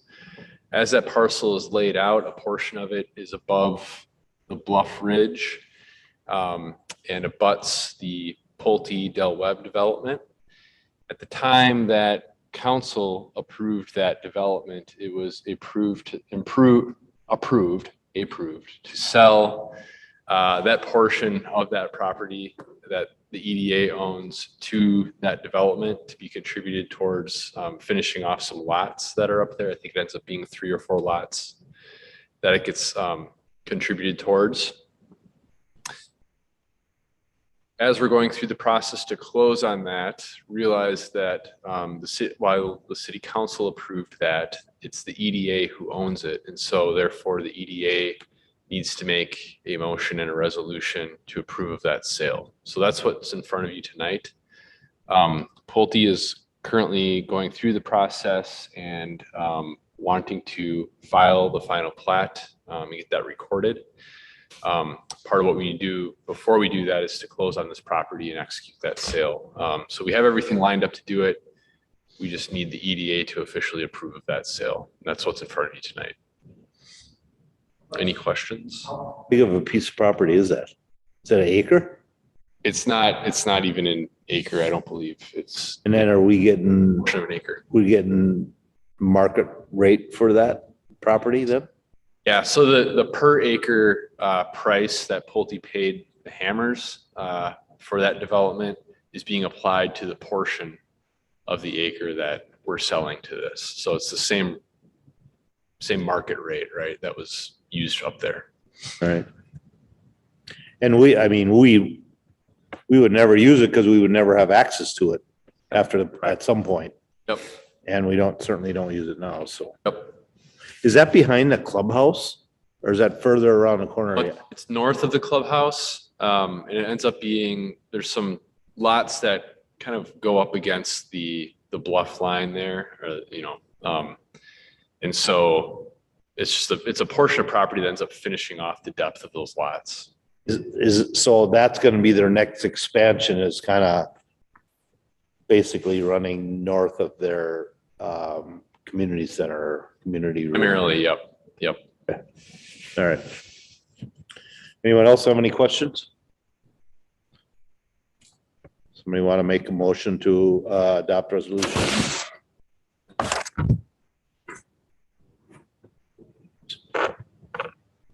Moved. Second. So I have a motion by Commissioner Hatfield, second by Commissioner Wong. Again, EDA 2022-1, a resolution approving sale of property to Pulte Homes. Discussion. Nate? Commissioner Hatfield? Yes. Commissioner Hubbard? Yes. Commissioner Wong? Commissioner Graw? Yes. President Winchell? Yes. All right, other business. Can we put Kentucky Fried Chicken into that last process of the building center? Nate? I would love to. Then we'd have that done. We wouldn't have anything to talk about in EDA other business. That's Nothing. true. Motion to adjourn. I think we could find something. What'd she say? Motion to adjourn. Okay, motion to adjourn. Can't go any further than that. We have a motion by Commissioner Hatfield, second by who? Commissioner Wong. Nate, call roll. Commissioner Hatfield? Yes. Commissioner Hubbard? Yes. Commissioner Wong?